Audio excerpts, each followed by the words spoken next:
I'm refashioning myself as a farmer now, Honorable Chairperson. Okay. All right. Thanks, Minister. It's good to see you. Maybe you can share with us where you are, or if it's intentional that you are trying to promote participation of young people in agriculture. But we look forward to the presentation or the briefing that you will give us on the report. We've just had a very fruitful engagement with the Financial and Fiscal Commission as well as the AGSA.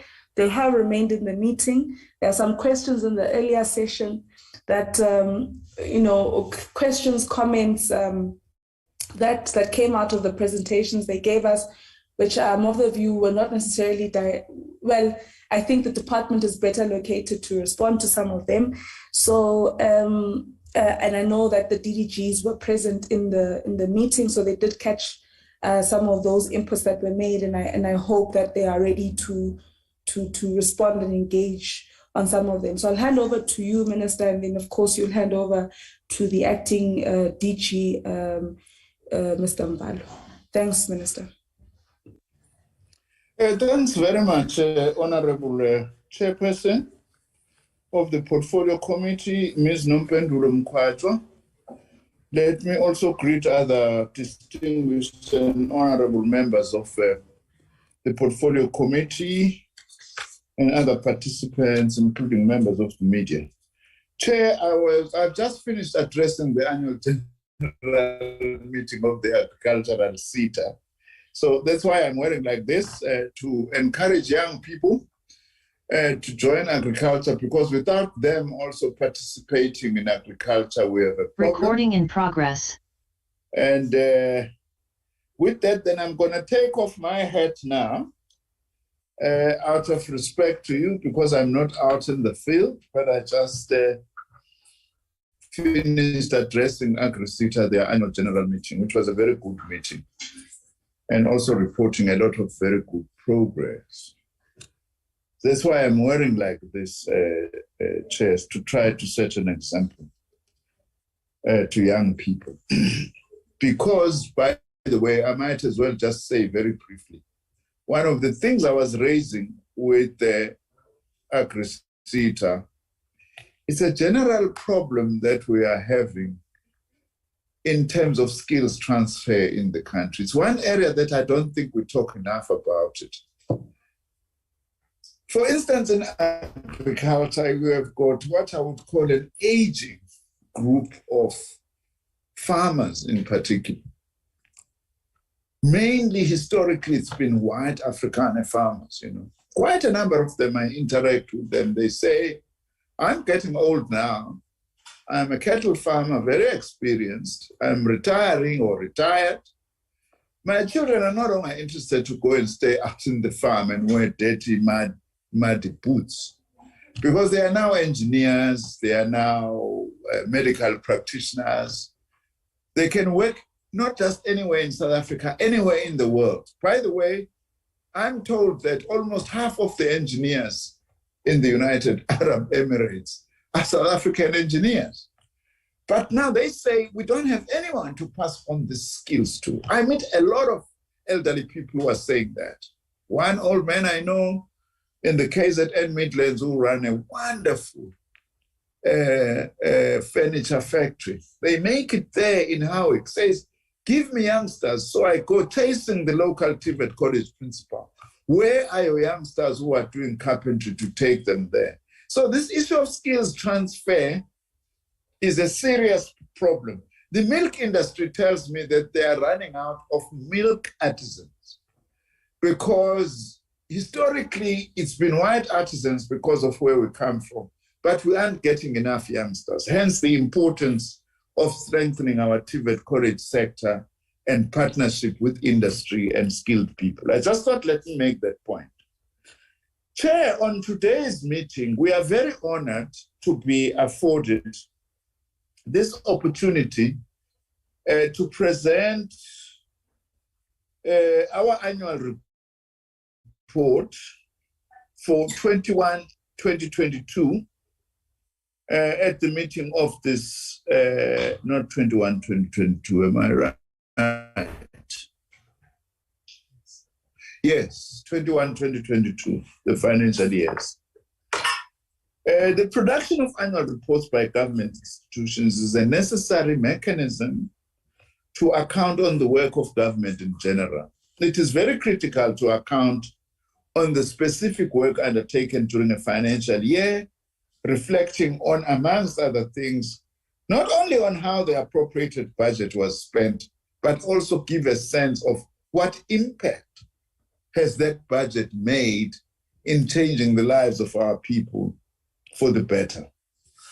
Our acting DG, Mr. Mvaro, is going to be making the presentation. I'm just making this as an introduction and context, and maybe just highlighting a few achievements, which then the acting DG is going to go into detail on. There are some key achievements I want to say of note, Honorable Chairperson and Honorable Members. Sometimes, unfortunately, these things aren't really being carried in the media in our country enough, yet they are huge achievements. For instance, the first and one of the most important achievements of this government and my Department of Higher Education and Training is student funding through the National Student Financial Aid Scheme. Funding for students from disadvantaged communities and working class in both universities and TVET colleges has increased from 21 billion rand in 2018 to 38.6 billion rand in 2021. And the total number of students funded increased from 586,763 in 2018 to 770,083 in 2021 in both universities and TVET colleges. Fine, covering a few range number of years, but it illustrates the work that we are doing even over the financial year under consideration. The 2022 budget amounts to 45 billion rand, targeting to fund 85% and 90% of eligible university and TVET college students from disadvantaged communities and working class backgrounds. Just a little bit on each sector. At university level, there are some important progress that we've made during the financial year under consideration. The process towards the establishment of two new universities, the University of Science in Ekurhuleni and the University of Crime Detection in Hammanskraal, is underway. In fact, I need to say that the report on the University of Science, the feasibility, is complete. We are just now in the process, because we want to present both of these, of finalizing the University of Crime Detection, the feasibility study. A lot of work has been done, preliminary work on the location, including the assessment of the demand and supply side mapping for each university has been undertaken. Generally, also the other important achievement, enrollments at universities have shown an increase from 1.085 million in 2018 to 1.094 million in 2020 academic year. And preliminary enrollment data for the 2021 academic year shows that 1.47 students, 1.047, so a million students have been enrolled. It is encouraging also that 29% of the enrollments during 2020 were in science, engineering, and technology. Very important achievement by where we come from, by the standards of where we come from. Also, a total of 686,956 students graduated in public universities since 2018. Of these, 194,566 are in science, engineering, and technology. Number of doctoral graduates has also increased by 6% between 2018 and 2020. And 8 of the 10 accredited universities to offer TVET-related programs to improve the qualifications of lecturers at TVET colleges have since commenced with offering TVET programs. At TVET college level, 8 of the 13 new TVET college campuses have reached 100% completion during this financial year under consideration. That is Umsinga, Umzimkhulu, Nongoma, Aliwan North, Ngungushe, Graaff-Reinet, Thabazimbi, and Nkandla A. The remaining sites of the 13, which means 5 of them, are at 68 to 99% complete. For the first time as a country, we have now opened 32 trade test centers in our public TVET college campuses across the country to increase access to trade testing, especially trades associated with priority trades and occupations. Remember, not so long ago, we only had one national trade center at Olifantsfontein, in Dlela Trade Test Center. Now we have 32 trade test centers in different parts of the country that we have opened. We are also making progress, by the way, on the placement of TVET college graduates. I must say that's more recent. Of course, it goes into this current financial year. President committed in SONA that we need to place at least 10,000 TVET college unemployed graduates.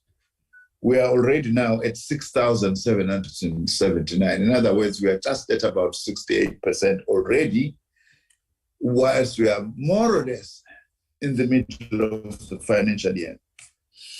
At community education and training, just very quickly, Chair and honorable members, I just need to point out that we hosted the first ever summit, which indeed we are very pleased that some of you participated as members of the portfolio committee in March 2022 as part of positioning our community education and training sector to move on to mass skills provision.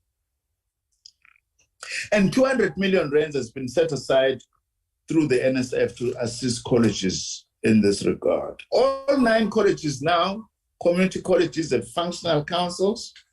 The department has also collaborated with health to build and support health and welfare service now extended to students in our college sector. We've also improved community education and training colleges offerings that now have been improved to include entrepreneurship and digital programs. Program offerings are no longer just about finishing your school by adults. We are now including skills, occupational, and informal programs. And I'm very pleased also that, by the way, we're cooperating with a number of partners, including religious organizations. For instance, the one Roman Catholic Church, they've got wonderful community education and training centers. And we are learning from them. We are working with them so that we are able to reach communities. On artisanal development and workplace-based learning programs, 78,536 artisans have received certificates in key occupational areas since 2019. This translates to 19,643 certificates per annum. We're chasing our 2030 target of producing 30,000 artisans per annum. In fact, we have gone down a bit here than the previous years in terms of 2021 because of COVID, workplaces shutting down and so on. But we are confident now that we're going to, I think at the moment we are at over 22,000, and that we will meet our 2030 target. In the same period under consideration, 154,969 learners completed learnerships in various sectors of the economy.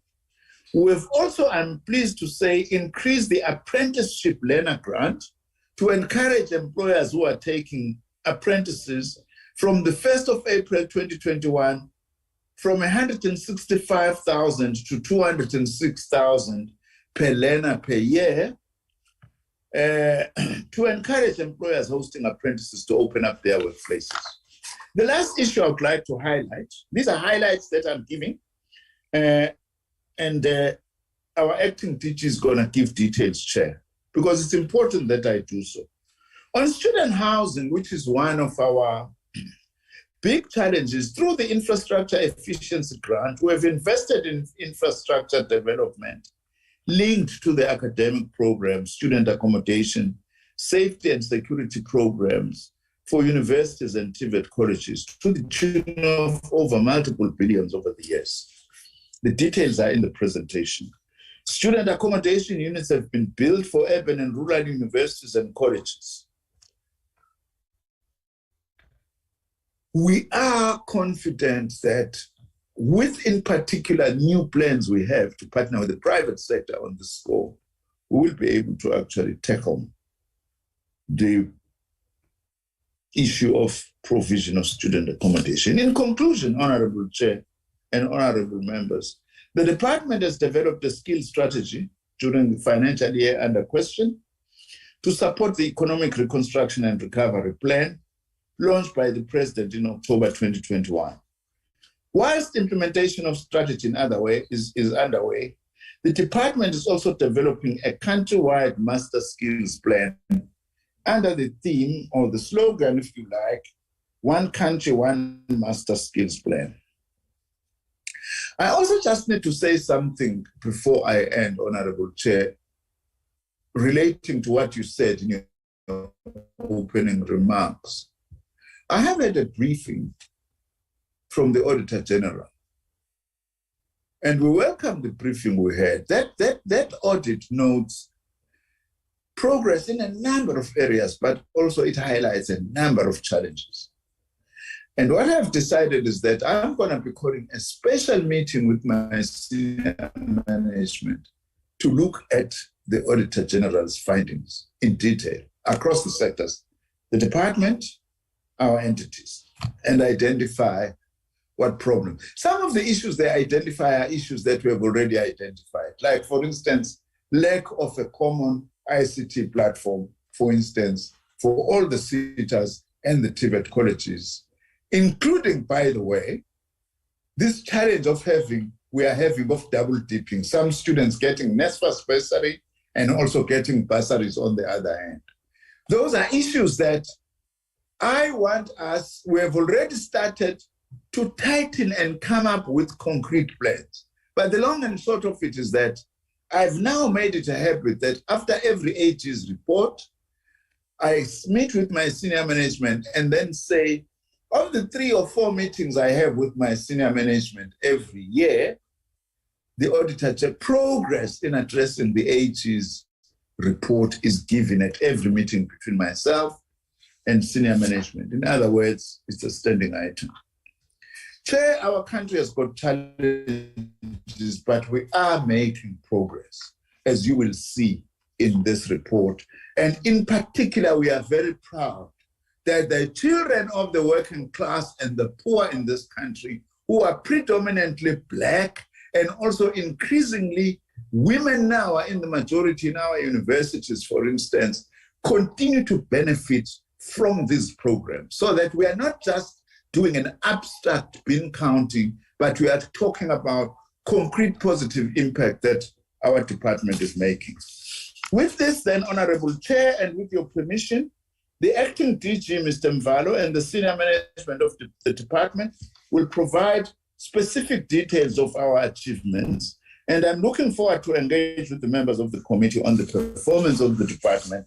Though, Chair, you possibly are aware, I have also submitted an apology because I have got a prior political statement that I had. It does not meet in the afternoon. Thank you very much, Honorable Chairperson and Honorable members. Over then to our DG, with your permission, our acting DG, to make a presentation. Thank you very much.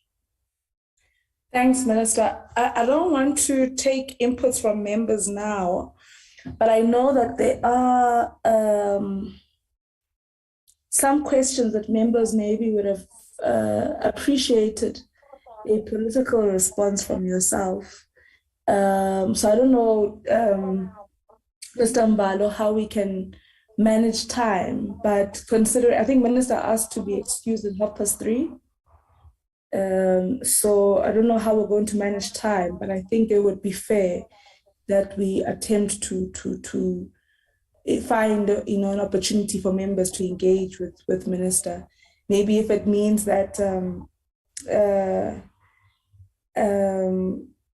at around 3, I will have to we'll have to take a break, because I see that the report has 91 slides, and I trust that members have been able to get through some of the slides. So I think I might need to ask you at 3 o'clock to pause and maybe allow for 15 minutes for members to, Minister, I'm hoping your team has sent you some of the concerns that came out of our engagements with the HE and the FFC.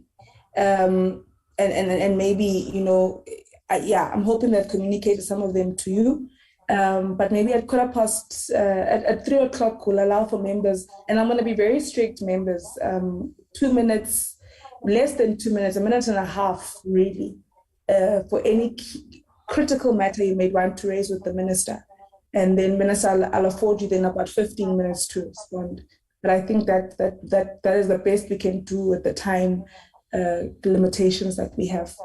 Over to you, Mr. Mbalo. Thanks very much, Honorable Chairperson.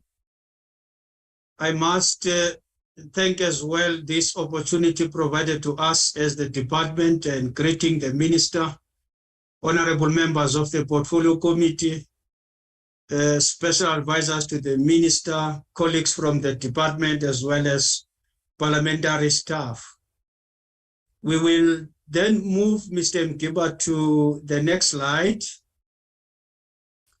Basically, this slide, Honorable Chairperson, is an outline of the presentation that will be taken through the Honorable Portfolio Committee.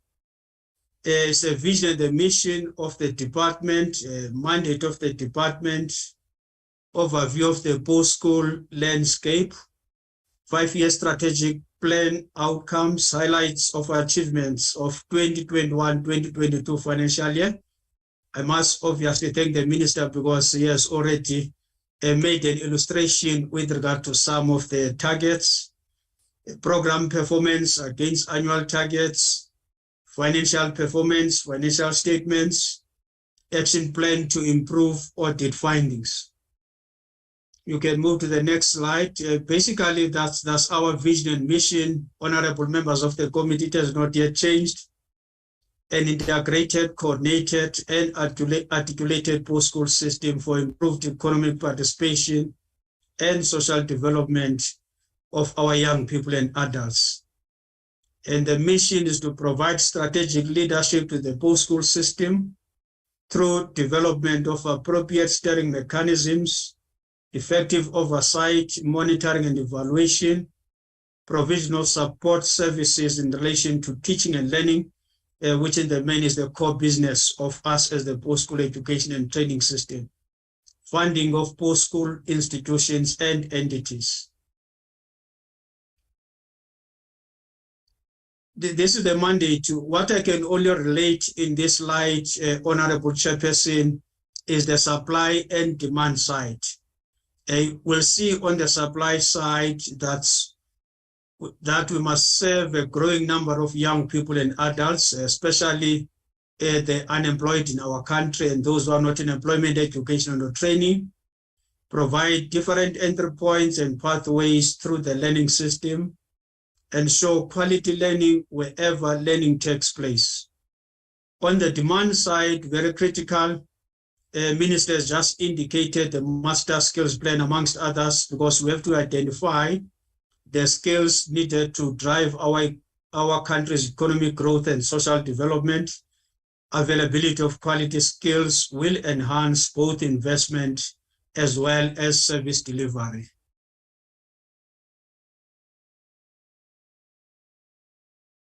This is our landscape, of which is well knowledgeable to the members of the Portfolio Committee.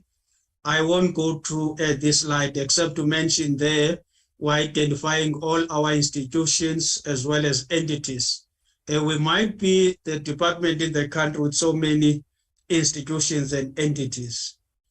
These are our key strategic thrusts or outcome for the period of 2019 to 2024, of which were expected in each and every target to be aligning with these key strategic outcomes. To improve access to post-school opportunities, quite very critical and central to the work that we're undertaking as the department.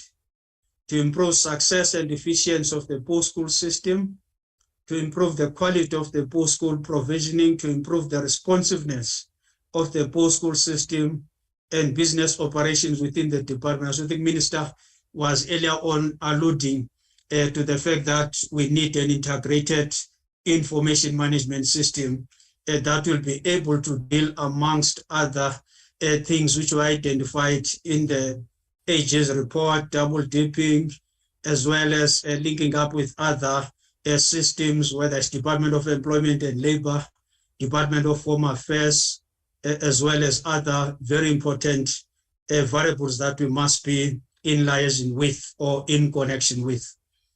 Well, I should think, Mr. Mkiba, we can leave 7 ministers spoken at length, and 8 you can leave, and 9 you can leave as well, 10 you can leave. You can leave 11 as well, because basically here is about international scholarships that we are having as the country in various countries international, especially Russia, China, and Hungary. Here we just showing in this slide the number of targets that we have had for the year under review or the year ended 31st March 2021. We have had 123 targets during the year under review, of which we have achieved 83 of them, or 67%, and not achieved 40 of them, or 33%. In the next few slides, then we'll be going through in various programs of the department. And I must mention, Honorable Chairperson, that I'm not going to get into much detail, especially with regard to those areas of achievements, but only in those areas where there is non-achievement. In program 1, which is administration, as we see there, we had about 7 targets. Number of targets that we have achieved were 5 targets, and targets that we have not achieved were 2 targets. I will request then Kiba to go to non-achievement. Slide 17 is showing us those targets that are not achieved during the year under review. Target number 1, 100% of valid invoices received from creditors paid within 30 days. We'll see then the actual performance. 99% of valid invoices received from creditors were paid within 30 days. And the reasoning there is also explained under the reason for deviation, prolonged power failure at the SITA resulting in the system downtime, expiring supply contract on logis system, variances between invoice and order not resolved in time, and incorrect bank details on the central supplier database contributed to some payments not made within 30 days as expected.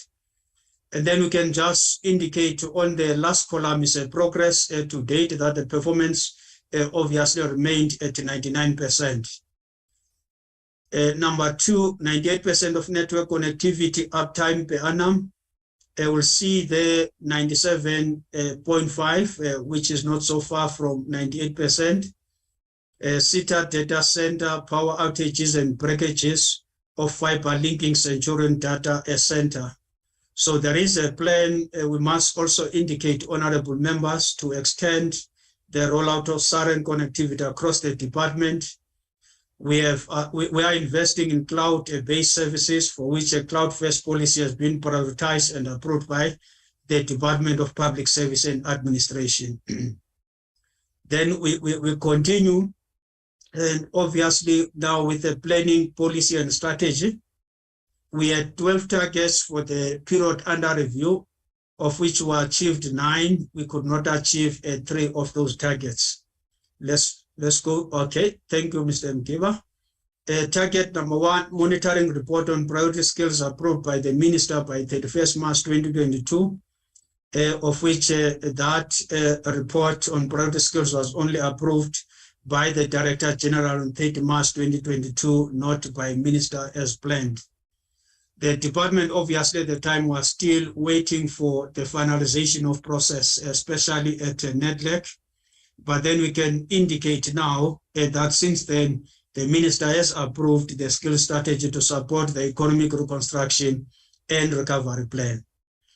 Number 2, 2 new agreements for international scholarships signed per annum, and no new agreements were signed during the period under review. There was a delay in finalizing the agreements due to travel restrictions caused by COVID-19 global pandemic.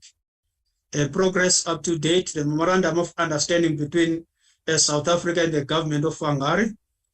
An international scholarship agreement has been signed between South Africa and France. A report on the implementation of multifaceted student accommodation strategy approved by the Director General on 31st March 2022. The actual achievement there, a report on the implementation of the multifaceted student accommodation strategy was not developed. Reasons for deviation, the development of multifaceted student accommodation strategy is linked to the establishment of the IDSU. Funding has not been secured for IDSU, a lack of technical resource team.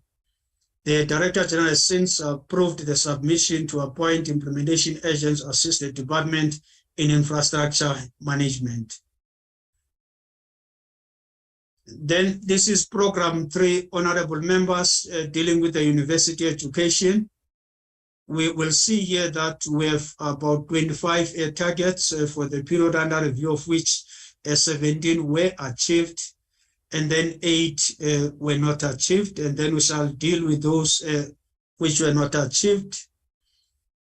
Number 1, a draft proposed fee regulation framework approved by the Minister for consultation by 31st March 2022. A proposed fee regulation framework was developed and submitted to the Minister November 2021. Reasons for deviation, a fee regulation framework was being reviewed by our Minister, and progress to date, the work on the qualification offerings and the fee data requirements has not been finalized, as MS data must still be confirmed for 2 institutions. Proposed framework for the new student funding policy submitted to the Minister for approval for consultation by 31st March 2022. The actual there we see proposed funding framework for student policy was developed and approved by the Director General on 27 March 2022. Ministerial task team was still working on the identified areas of improvement of the proposed framework. The MTT was finalized and submitted to the Cabinet. The Minister will report back to the Cabinet by November 2022. Then this one is a feasibility study to establish nature and the scope as well as the location of the new institutions in Ekurhuleni Metro, submitted to the Minister for approval by 31st March 2021. The Minister has also spoken with regard to this when he was sharing his highlights. We can move to the next slide there. Approved service agreements and non-disclosure agreements with 6 universities and 9 TVET colleges to use CAS by 31st March 2022. We see there the actual 19 service level agreements and or non-disclosure agreements were signed with universities 5 and TVET colleges 14 to utilize the CAS pilot system. The Sefako Makgatho University has made changes to the final disclosure given to legal services for inputs agreement, and these changes have not been given to legal services for inputs. This matter was followed up with Sefako Makgatho in July 2022, and engagements are continuing. SMU took part in the piloting of applications for 2023 academic year. And then we see there 40 doctoral scholarships allocated to universities through the University Staff Doctoral Program, USDP, for award to permanent instructional or research staff members. And then they see the 43 awards for institutional or research staff members were recommended for the USDP opportunity. The submission for approval was processed late to the human resource due to human resource constraints.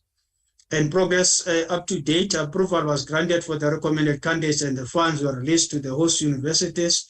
Universities and successful were notified, successful investors were notified, and implementation of activities underway, of course. 50 awards made to permanent instructional or research staff at university to participate in the Future Professors Program. Then you see the actual achievements there was 29. Obviously, due to the effects of COVID-19, adjustments had to be made in implementation of the projects and nomination process had to be undertaken through 2 stages. Progress up to date, we see there that for 2022-23 financial year, the number of awards targeted is 25. This will be the third cohort since the inception of the program, and to date, 26 candidates have been recommended for phase 1, cohort 3. 3 CLTS supported annually, then you see there it's 0. Funding to support the CLT could not be dispersed due to pending approval by the National Treasury. The Setswana Center for African Language Teaching at the Northwest University was not supported. The implementation of the establishment of SCOSA card at UWC is progressing well. The establishment of cards is no longer a target. Norms and standards for PSET student housing approved by the Director General for submission to the Minister for publication as policy by 31st December 2021. The actual there was that norms and standards for PSET student housing were not developed and approved by the Director General as planned. Then if you look down the progress to date, the Director General approved the submission to appoint the implementation agents to assist the Department in Infrastructure Management. Then we will be having, especially now in TVET as well as skills, what we refer as well as system performance. At some point, we are referring to it as consolidated indicators. So basically, these are system performance targets which are relating in the main from our institutions, the targets that we set for our institutions. There, the target was 17, of it the achievement was 11. And not achieved was 8. We'll see the very first one there is 10,600 graduates in natural and physical sciences annually. The actual target there is 9,642. The underachievement could be due to COVID-19 pandemic, as many of the students require will before they can graduate. Perhaps I must also make an illustration at this point that when we refer to COVID-19, especially if we look into our universities, our TVET colleges, we report in terms of the academic year. So by implication, it will be your 2020 as such. So then that is why then therefore it was in the midst of COVID-19 global health pandemic that we could not achieve some of these targets. There is a year lapse because we must have the information audited before we can report in our TVET colleges, universities, to an extent as well in our SITA system. 14,000 master's graduates. Then we'll see there that the achievement was 12,922. Then obviously the impact is the same. The department is on course to achieve the target in the next financial year. 14,700 graduates in engineering annually. And then we see there also that the actual achievement was 12,652. Reasons, obviously the same reasons. Okay, move the next slide.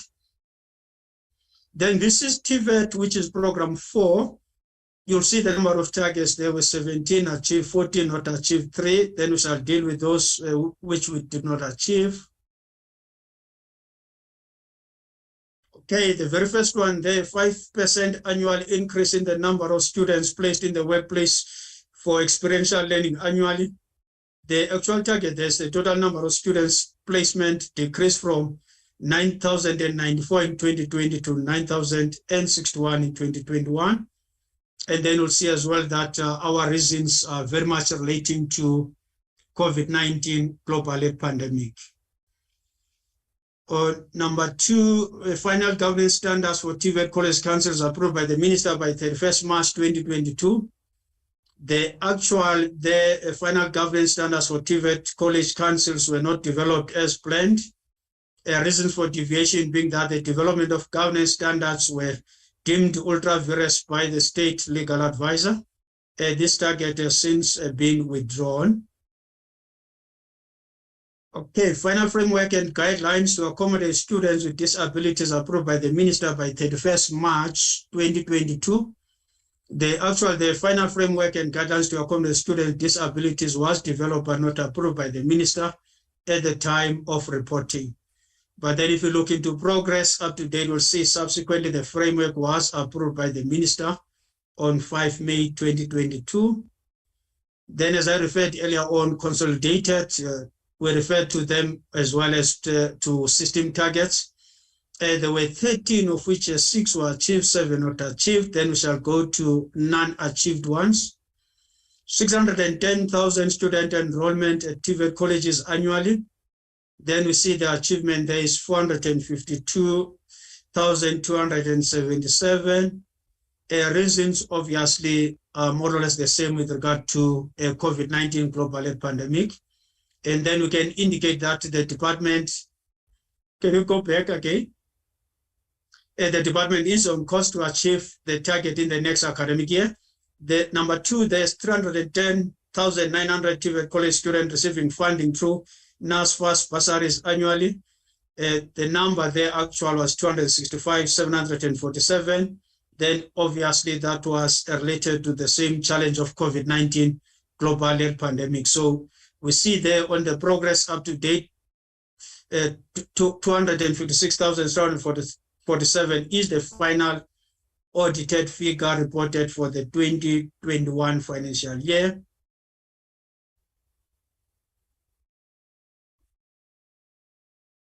Okay, 370,880 college students completing N6 qualification annual. We see there the actual number is 57,245. I know when the minister was speaking earlier on, I was speaking about the workplace-based learning opportunities. So it means then therefore we've got that huge number which must still be placed in workplace-based learning opportunities so that they can get their diplomas because now they've completed their N6 in various programs there. A reason it will be related obviously to COVID-19 global health pandemic, and then the department is on course to achieve the target in the next academic year. Then it will be NCV level 4 there. The target was 13,286, of which achievement is 12,507, just also to indicate, because those are the learners who have exited NCV level 4. By implication, it means then therefore we need placement as well for them to be placed. So the president's commitment in SONA in the main is relating to 3 and 4, because these are the areas that we impress upon to get work placement for our TVET learners. We can move to the next slide. 38% throughput rate of TVET NCV programs. You see there, 36.6, that is achievement. Then obviously that was due to COVID-19 global health pandemic. As you know that there was impact in teaching and learning in our institutions during that academic year. 10 TVET colleges offering 4th Industrial Revolution aligned skills training. We shall see there that 10 TVET colleges have been identified to be established as centers of excellence. However, they were not yet ready to offer a 4R aligned skills training as establishment process was still underway. But then I must report, if you look into progress to date, the target has been changed to report on the students receiving 4R skills training in our colleges. 98% TVET college lecturer staff appropriately placed in industry or in exchange programs, which that is quite very critical as well, to ensure that our college lecturers are exposed in industries, so that you are not having learners are being placed in the industry and then they are being exposed to new tools, equipment, and machinery, and our lecturing staff is not exposed. But then you see there is 2.2%. achievement reasons, obviously, due to COVID-19 as well. Can move? Yes. This will be a skills development program. We see the number of targets were 11, targets achieved were 6. We shall go to those ones not achieved, the 5 of them. We targeted 103,750 learners for placement in WPL programs. The achievement was 78,317. Also, that was as a result of COVID-19 global health pandemic. And I must also mention, in 2020, 21st April, the president announced a skills levy holiday, of which we lost a revenue of about 8 billion in that financial year alone. We see the number 2, 147,000 learners registered in skills development programs annually, and the target was not achieved at 41,885. Also, that was with regard to the implications of COVID-19. The third one, 21,500 learners entering artisanal programs annually. Then the actual achievement there was 10,302. Then obviously during the same period we had a challenge whereby there were a series of lockdowns. And then we must indicate that the department is on course towards achieving the set performance targets. 19,500 artisans found competent annually. We see also the achievement there was 15,107. And then what is exciting there, you'll see that more than 75% of those who were found competent or passed the trade test are young people, of which those are good news for all of us. So the target was not achieved, obviously, due to COVID-19. Number 5, 30,650 learners who completed learnership annually. Also, that number was 24,136. Also, we had some challenges with regard to COVID-19. Then there's relating much as well to our system targets, were 2 and achievement was 0 there. 98,908 learners who completed skills programs annually, that was our target. Then the actual achievement there was 49,804. 95% of sitters that meet a standard of good governance, the target was not achieved, as the information was made available in the second quarter of 2022-23. Program 6, that's Community Education and Training, we see there 15 targets, 14 targets were achieved, 1 not achieved.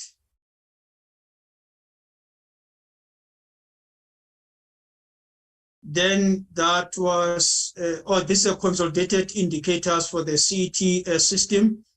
We see a number of programs and qualifications offered in CET colleges increased. Annual target 2, and then it was 5, the actual achievement. Good news there.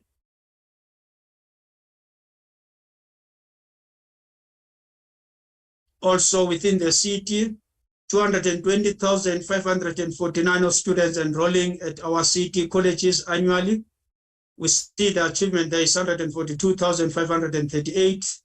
The sector is unable to diversify its programs due to lack of fiscal resources, inadequate funding for CET colleges, lack of fiscal and ICT infrastructure, poor uptake of responsive and diversified programs under staff colleges. The department is currently obviously collecting and analyzing the enrollment data for the 2021 academic year. I know there is a lot of support now for our CET sector from NSF and other sources, especially SITAS. 38,814 of CET college students completing GETC level 4 annually. The target was not achieved at 22,764. And then you see the progress to date, October-November examination still to be written.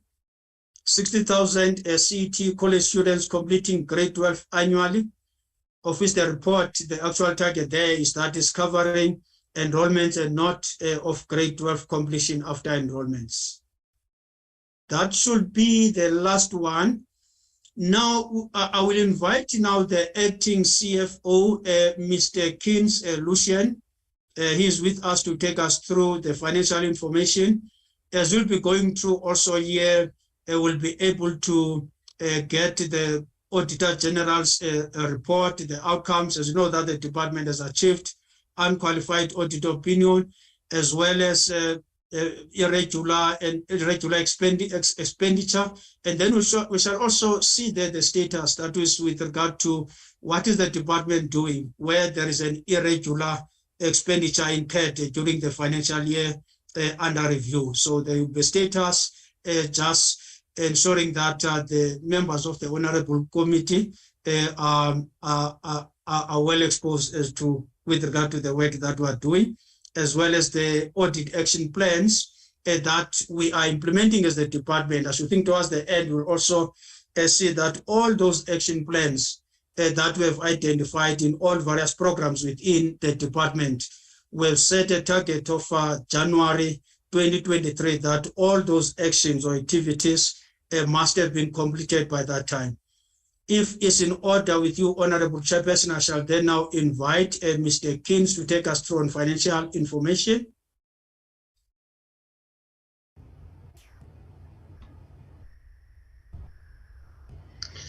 Thank you, Gigi, and a very good afternoon to you, Honorable Chairperson, the Honorable Members, Minister, and esteemed colleagues. You can go to the next slide. What I'll be doing is just taking us through the annual report, and it pertains basically the three reports, which is the report from the accounting officer, the report from the... Sorry, apologies, colleagues. There's a... Myself, Chair. Oh, okay.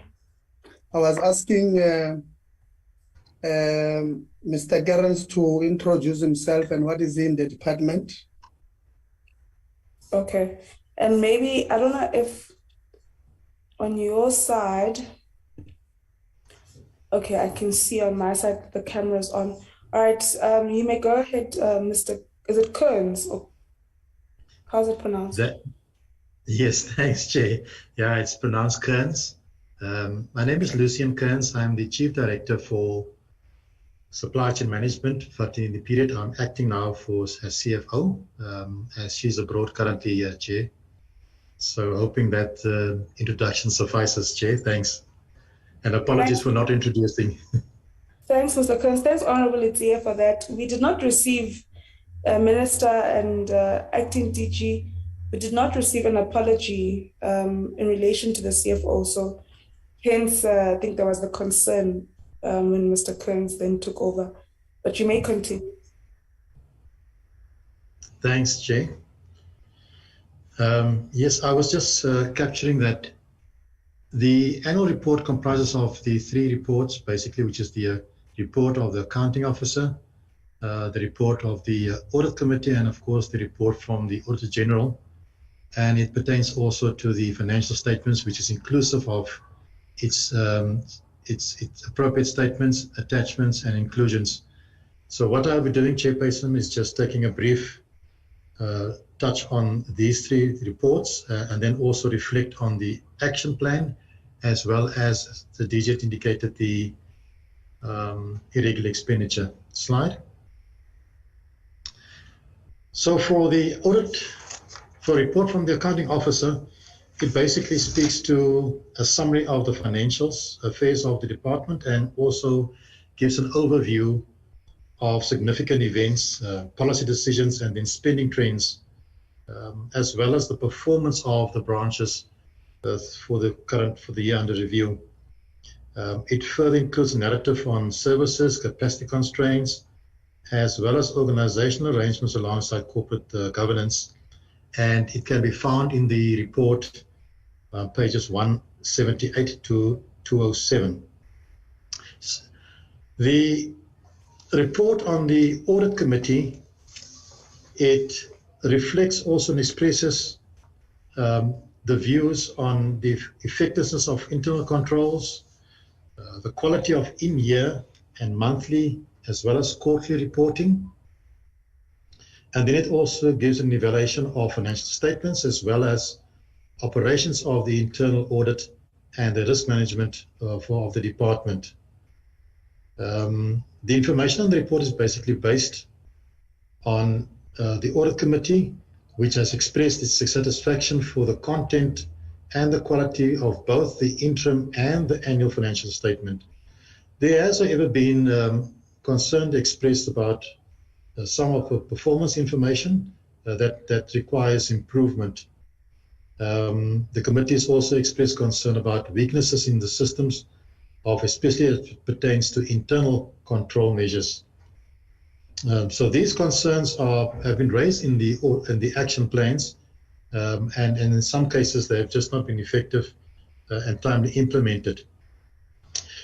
However, the audit committee did accept the conclusion of the Auditor General on the financial statements, and the report is also on pages 208 to 209 of the annual report.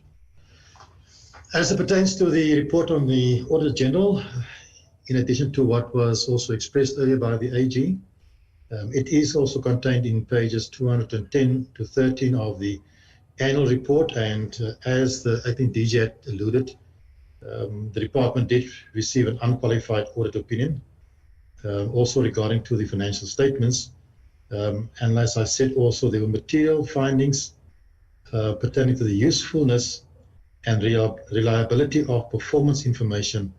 And I think on the report it is expressed in page 211, pertaining to lecture placement, where it expresses that.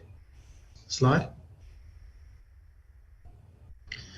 This slide purports the current appropriation statement, Chair and members.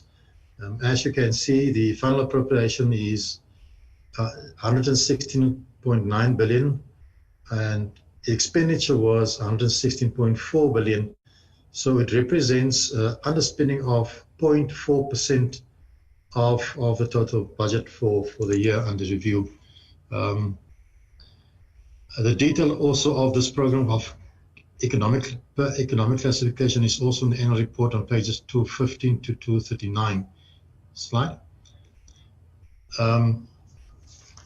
This particular slide expresses the spending per program, and as you can see on the 7 programs that we have listed there, it gives some indication of what was the appropriation, the actual expenditure, the variance, and also then the variance expressed in percentage.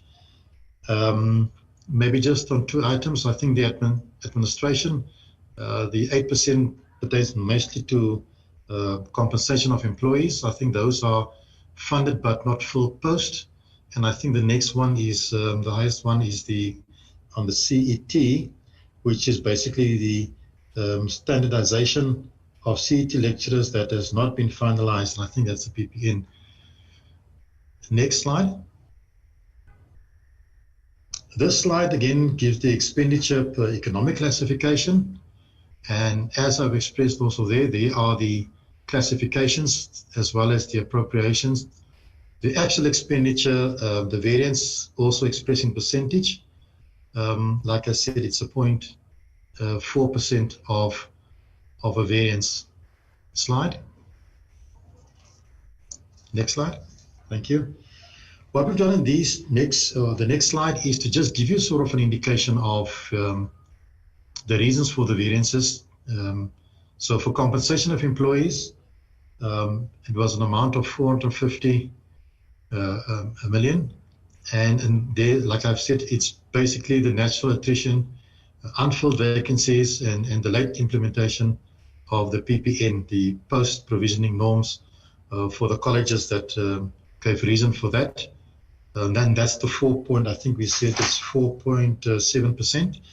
On the goods and services, so that's the one we said is about a 2.2% deviation, and that's basically, slow operational expenditure, mainly due to the COVID-19, and also the savings that we accrued there was because we had gone onto the virtual platform, so it saved us on traveling and printing and stationery.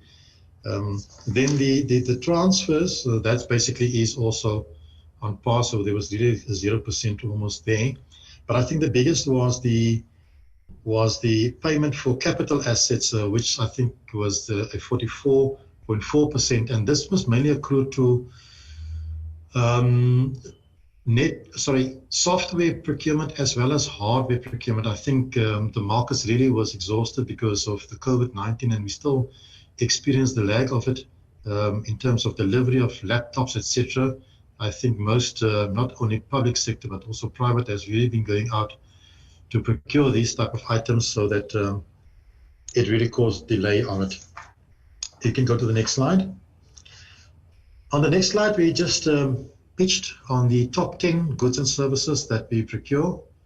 Top being, like we've indicated, the computer services. There really was a high demand for that, moving into that space. And it was followed by operating payments and then operating leases. Those two constitute the top 3 spending of the department. On the next slide, here we've given you an indication of the transfers and subsidies. I think the FFC had also alluded to some of these figures. On universities, we're spending the 43 billion, and I think then also the NSFAS or NSFAS being the second highest on 38.6. But you can see it totals there about 87.5 billion rand, which is the magnitude of the transfers and subsidies. The following slide just gives an indication of the expenditure that we had in respect of COVID-19 for the year under review. So it was about just over 400,000 rand. This slide, yes, thanks. So the impact that it had really had no negative impact on our operations, but we really tried to. Sorry, Mr. Kearns, apologies for that.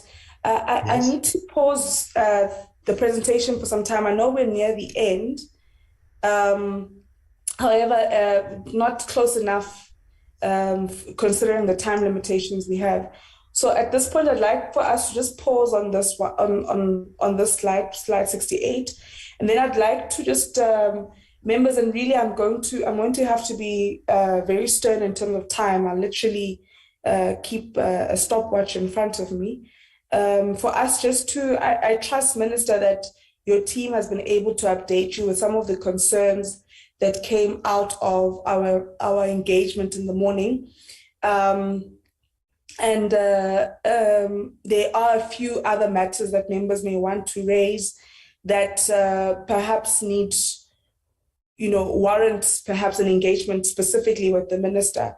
There are others, colleagues, of course, that we can continue with officials from the department. But I'd like to take a round of questions or inputs or engagements or comments that perhaps we may want to share with the Minister. Can I note hands, please? Honorable Boshoff, Honorable King. Okay, Honorable Boshoff, I'll take you in the meantime.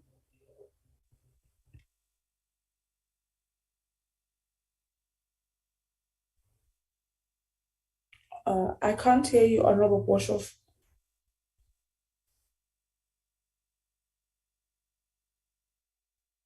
Okay, Honorable Boshoff, on my side, your mic's not moving. Can I just double check that it's not I don't know whose network it is. Honorable King, can you hear? We're touching him. It's him. We're busy with him. Oh, no sabotage on Honorable Boshoff. Honorable Boshoff, you're protected. Honorable King, let's come to you. Then Honorable Boshoff, please log off and on again. Okay, Chairperson, and good afternoon, Minister. It's good to have you on the platform. I just have one question. I just would like to know when exactly will we be furnished the Ministerial Task Team report on the student funding model going forward. That's the only question I have for the Minister. Thank you, Honorable King. Honorable Mananiso. Thank you, Chairperson, and let me start by actually welcoming the presentation from the Honorable Minister, and one must say that indeed it is important to champion skills development on issues of agriculture, because we have seen during COVID that it's one of the sectors that, with disaster or not, you would need to have food security. Minister, I want to just indicate to yourself that we are very dissatisfied about the tendencies in our SETA, for instance, in terms of good ethics on issues of good governance. There's too much reluctancy there, Minister, in our SETAs, and I think what needs to be done is to get a program of action with regards to the recommendation by the FFC and as well the Auditor General, with specific timeframes from yourselves. And we would want as well to get the report in terms of all the status quo with regards to issues of investigations in our SETAs, and specifics on actually what could be the criminal elements that have been taken place in our specific SETAs. And lastly, Minister, my issue is with regards to the behavior that those that are being assigned to execute SCM. I think in all these departments that are under DHET, it is important that we take a look in terms of what is actually happening. I mean, you can't have people who are not compliant in terms of what the PMFA describe or give as prescription to those who are executing issues of procurement. So I think we would need your speedily intervention. Thank you. Chair, am I? Chairperson? You were saying you'll need his speedily intervention?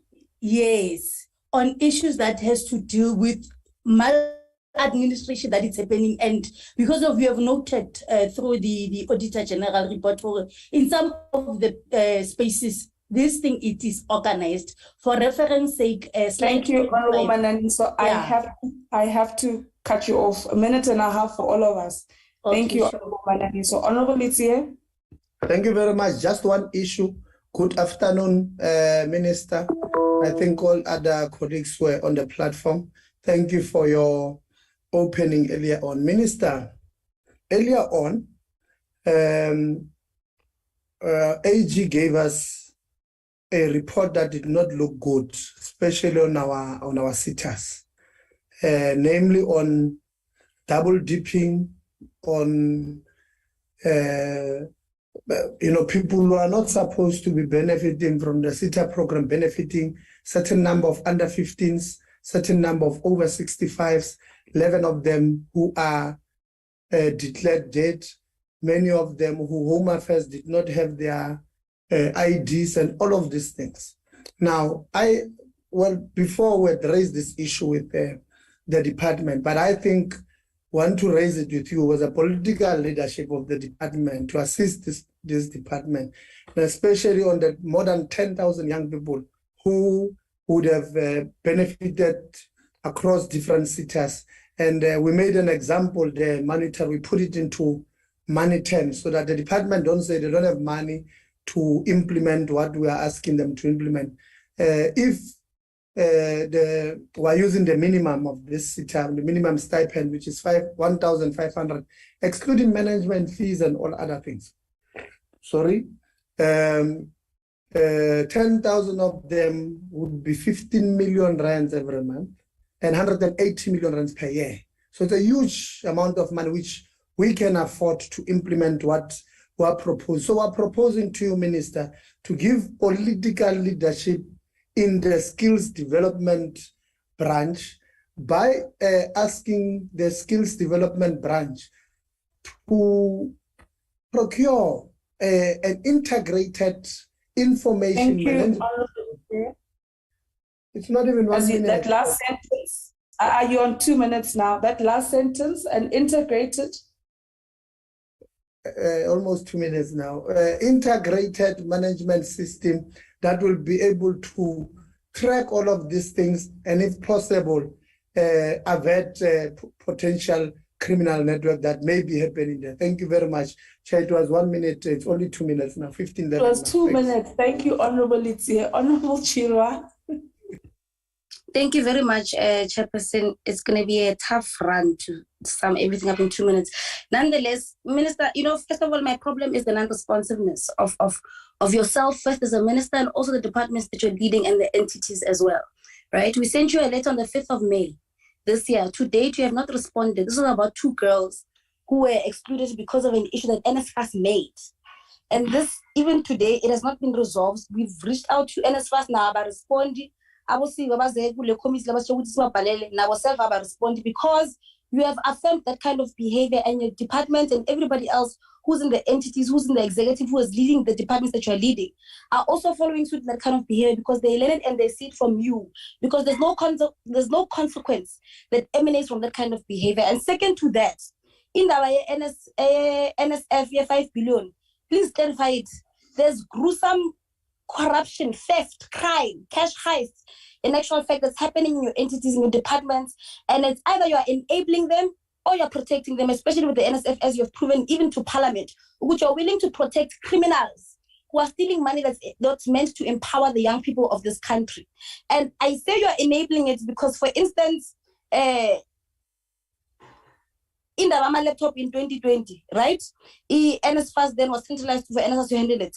The second tender or department is the centralized payment system, which is to replace payment systems used by universities, right? And then the third tender, Puma, that also affirms the fact that you enable corruption and mismanagement of funds. Without you strengthening these same entities, you then give them more responsibility to handle more funds. In the of the issuing of tenders for student accommodation, inviting property developers to apply for takeoff agreements to provide student accommodation at universities and colleges. Firstly, how are these decisions aligned to universities' operation plans? And secondly, how do you give NSFAS more responsibilities with handling of issues of funds and removing middlemen, knowing very well there's a crisis of management of funds in your entities and in other departments as well that are associated to trickling down the money in your department? And this particular issue, I have an issue with because there is actual crime happening in your department. And you're not saying anything about it. More respond when Minister was telling about double dipping without even giving it a political context why there's double dipping. NSFAS doesn't cover most of the funds. Bursaries don't cover most of the funds as well. Hence, students have to double dip in most instances. But when as a minister, you are ill-informed even on that particular matter, and you're not even clarifying it within other instances, this is the situation. Same, honestly. Minister, please next time come on time and stay throughout the meeting. You're undermining the chairperson and undermining the committee as well. Thank you very much. Thank you, Honorable Chair. Honorable Mahlati. Thank you very much, Chair. I thought you would assist us in terms of the tone that we're using in the committee, because the rules of the House apply here, even the committees, that when honorable members addresses each other, especially on issues that are unparliamentary, they will use a proper language in terms of addressing matters, but I'm not there now. Chair, I just wanted to ask the Minister, based on the Auditor General's report that we're dealing with earlier this morning, part of the challenges, Minister, is capacity of TVETs in as far as your finance as well as supply chain. Partly, AG has requested that if we were to make meaningful contribution in assisting this particular TVET, we will mainly focus in that particular space to make sure that we capacitate these particular entities, especially TVETs, because unfortunately, their state of performance in as far as your financial statements it's a very, I won't say it's appalling, but it's not at a good level or at good standard. Therefore, there's a need to really reinforce that particular space and making sure that we capacitate our TVETs. Secondly, Minister, TVETs are not accountable, but they do not use the PFMA because they are not Schedule 3 entities. Therefore, PFMA does not apply to them. Unfortunately or fortunately, they use the CET policy in order to develop their own policies or frameworks for auditing purposes and financial management. Therefore, they do not have a holistic, a uniform system that can be used by all TVETs. Each and every TVET decide what to do and when and how. Therefore, making it difficult to have a uniform program in as far as auditing is concerned. How then do we make sure that we will have a proper auditing system, or financial system, or a policy that will regulate TVETs in making sure that they have a formula that they are using holistically as TVETs, because their audit outcomes are quite bad, but they are informed by that particular weakness of capacity within finance. Thank you very much, Chair. Thank you, Honorable Mahlatsi. Indeed, like a whip, you tried to stick to the 2 minutes. Let me check on Honorable Boshoff. Honorable Chair, I hope I'm audible this time around. Yes, we can hear you, Honorable Boshoff. Thank you very much, Chair and Honorable Minister. I want to know on this ministerial task team on the more sustainable footing for student finance, if the minister can bring us maybe or take us into his confidence about where he stands with that. This morning, I responded to the FFC when it said that there should be a more sustainable basis for student finance. And when I asked about it, they said that the ministerial task team or nobody else approached the FFC as such to contribute in this regard. And well, my thought would be that it would be a logical institution to consult. But I wonder if the minister could maybe just bring us up to speed with that. Thank you, Honourable Chair. Thank you, Honourable Boshoff. Minister, those are then the pressing issues from members. I think there's much more that they would have liked to engage you on. And so it's unfortunate that you have to leave us, and we would not have, preferably would not have wanted to interrupt the presentation from the department in order for us to have our moment of engagement with you. But I think it was important, honorable members, that key political issues be addressed by the minister. I know there's more we would have wanted to engage on, but we are hoping, Minister, that we will see you again when we engage. On Friday, we are engaging with entities of DHET. Next week, we are with DSI, and then we are with its entities as well. And we are hoping to see you throughout all these engagements. But let me hand over to you, Minister. Thank you very much, Honorable Chair, and to honorable members for the questions and comments. Let me just make some preliminary remarks, Chair. Firstly, Honorable Chirwa, I'm not going to bother to respond to her because she basically was insulting me. And I would have expected that as a member of parliament, I don't get abused by another member of parliament without her being called to order. And making very wild allegations that she can't prove if challenged. I would have expected you, Chair, to please protect me from this series of insults and unfounded allegations. We know that you can't call someone corrupt and all that without a substantive motion. And we are allowing Honorable Chirwa Point of order, Chairperson. to actually say these things without Point of order. I am not going to respond to her. Sorry, Honorable Minister. Honorable Chirwa, what is the point of order? My point of order is the minister saying that he won't respond to me, primarily when I raised the issue of him not responding to me generally. And secondly, I didn't call him corrupt. I said there is corruption and crime happening in the department that he's leading. And if there's an allegation, why is he not saying that EAG investigator, they will look into things? Why am I the one who's not allowed to say there's corruption and theft happening in his department? And that should not mean that the minister must not respond to me because I'm also part of this committee and you should respond to me because I asked questions. And you are obliged as well to also engage me as a member of the Chairperson, we can't be subjected to abuse by Chirwa. Honorable Chirwa, Honorable members, Honorable Minister. Honorable Litsie, your network is delayed. Honorable Chirwa, we colleagues will have to, luckily these meetings are recorded. And Minister, your concern, considering the fact that Honorable Chirwa has called you a thief, or we'll have to look into those allegations through the recordings.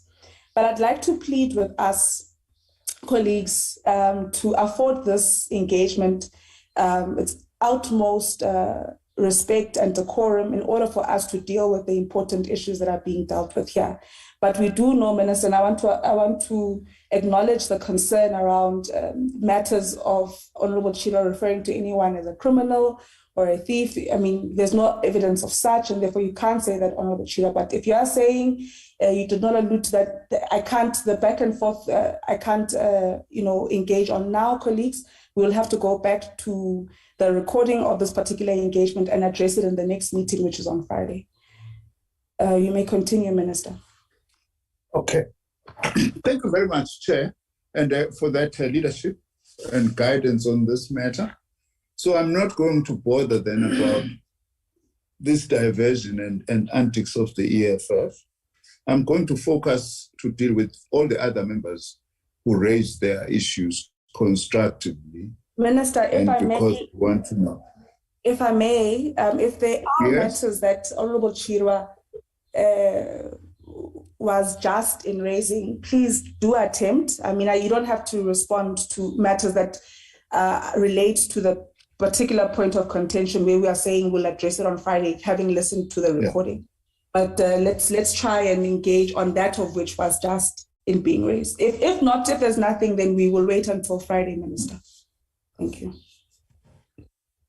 Chair, I just want to say that I wish to dismiss with the contempt it deserves that I'm aiding any corruption in my entities.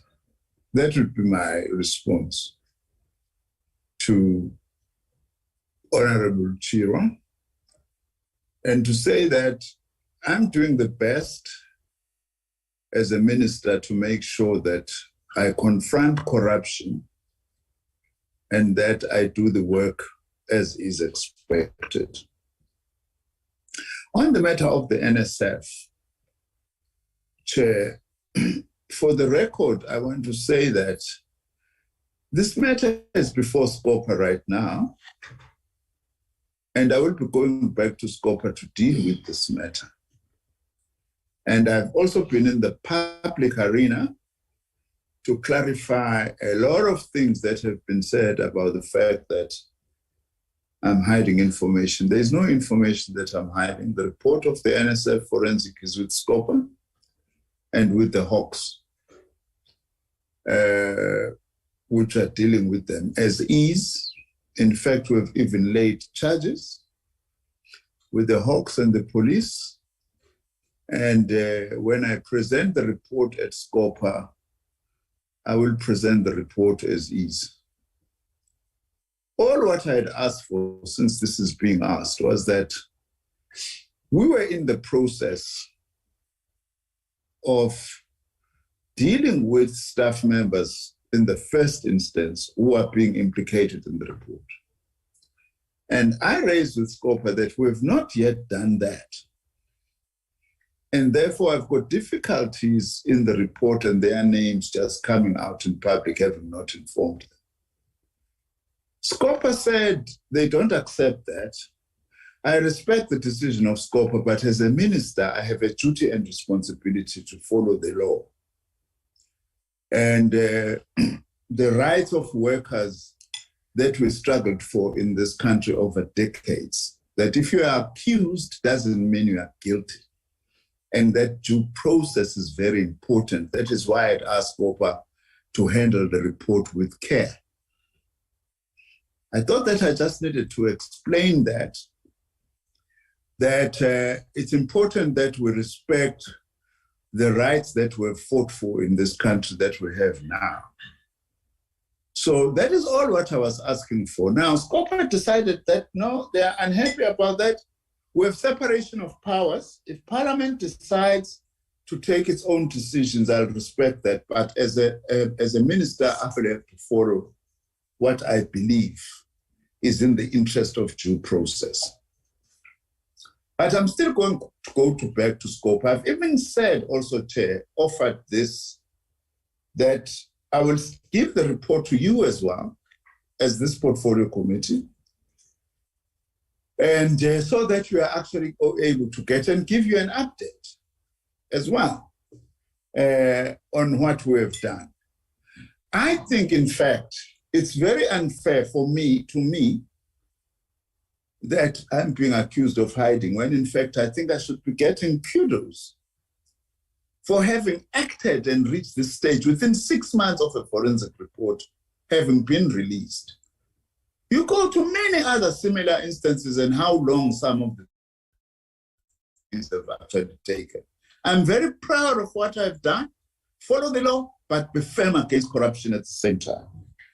That is how far I can go with the matter of the NSF report. Now, the other things, Chair, that I was going to say to you is that, whilst respecting the fact that you had a discussion this morning, I have not as yet been briefed by my team as to what transpired this morning, because I've been in meetings for the whole day, including now. I was joining you. I had just finished literally 2 minutes before I joined in addressing the Agri-SETA AGM. So I've not been briefed. Now, if I've not been briefed, it may be difficult for me to answer specific questions, because I don't know what you raised as committee members and what my staff said, and I don't want to second guess having not been briefed. So insofar as matters related to that, my answer is a general one, which I presented at the beginning of my input.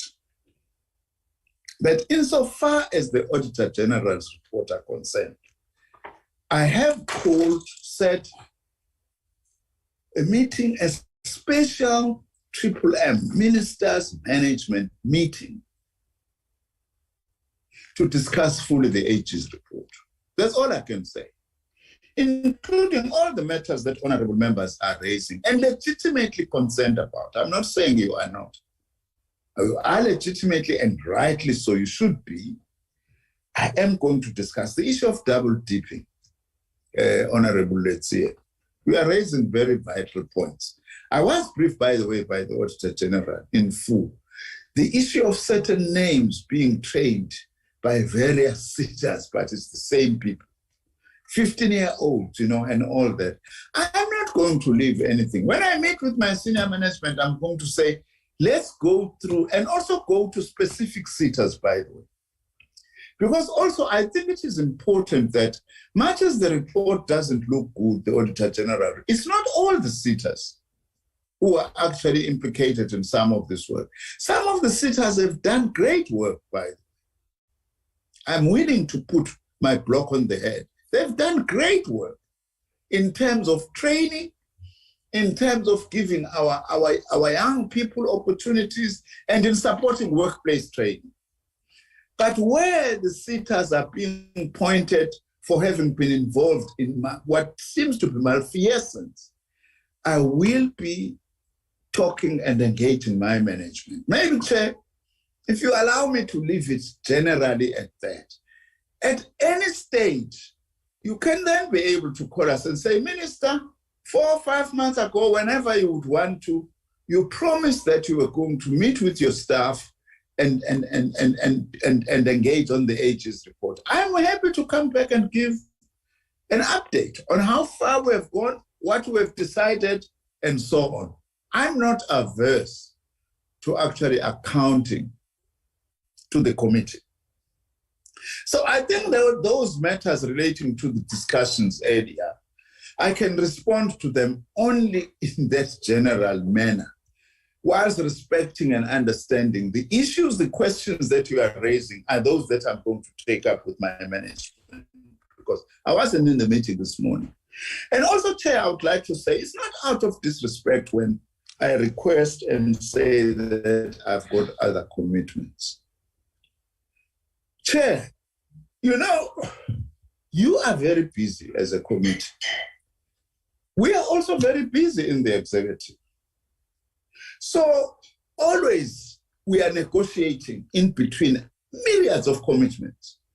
But on my side, I'm very prepared to try as much as I can to respect the committee when the committee calls me.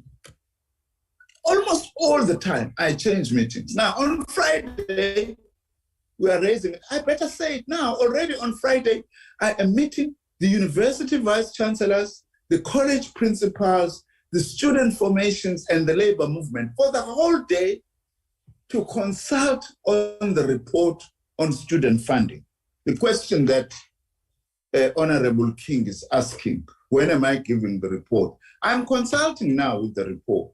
Once I've finished consultations and I've gone back to cabinet, and I'm starting on Friday, because I've been given 2 months to go back to cabinet. By latest early December, I will then come back and say, once cabinet, because this matter is before cabinet, once cabinet has then finalized its decisions, I'm more than happy then to come and share that with the portfolio committee.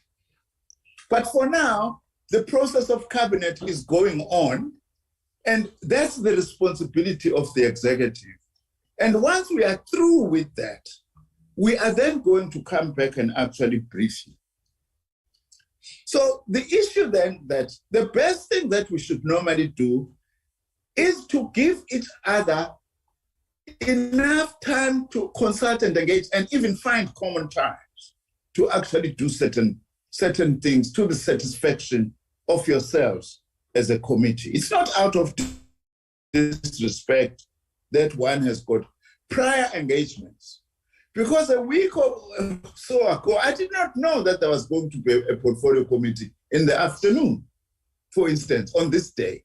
So it's not out of that, but I always try my best that I oblige to it. It's similar to SCOPA. When SCOPA wanted a report from me, I couldn't say, give us 2 to 3 weeks to complete these internal processes so that there would not have been a need to ask SCOPA to say, just keep this report until we finalize due process. And I hope that you will understand, Chair, out of respect for actually accounting to Parliament, but also requesting that also you understand the processes that also we've got to go through as the executive, and also the kinds of commitments also that we have.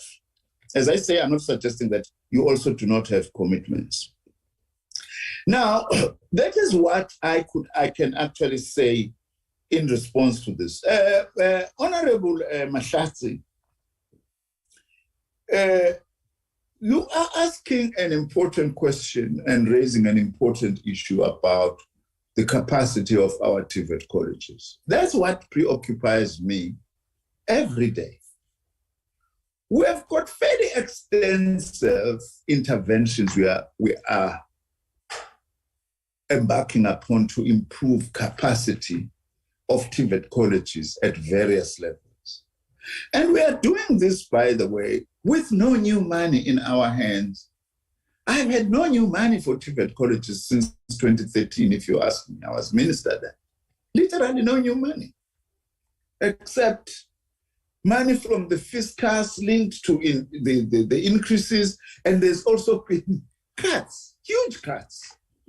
So we are to, but despite that, just to give you a quick idea, which is already contained in the report that acting DG is giving.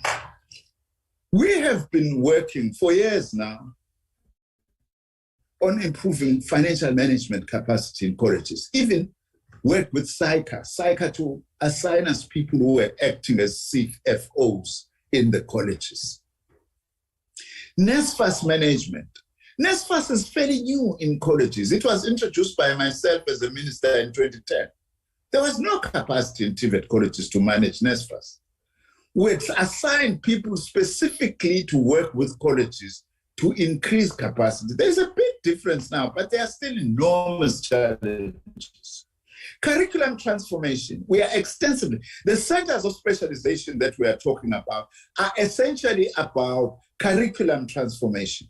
The new trade test centers, more than 30 that were introduced, is part of building the capacity of TVET colleges.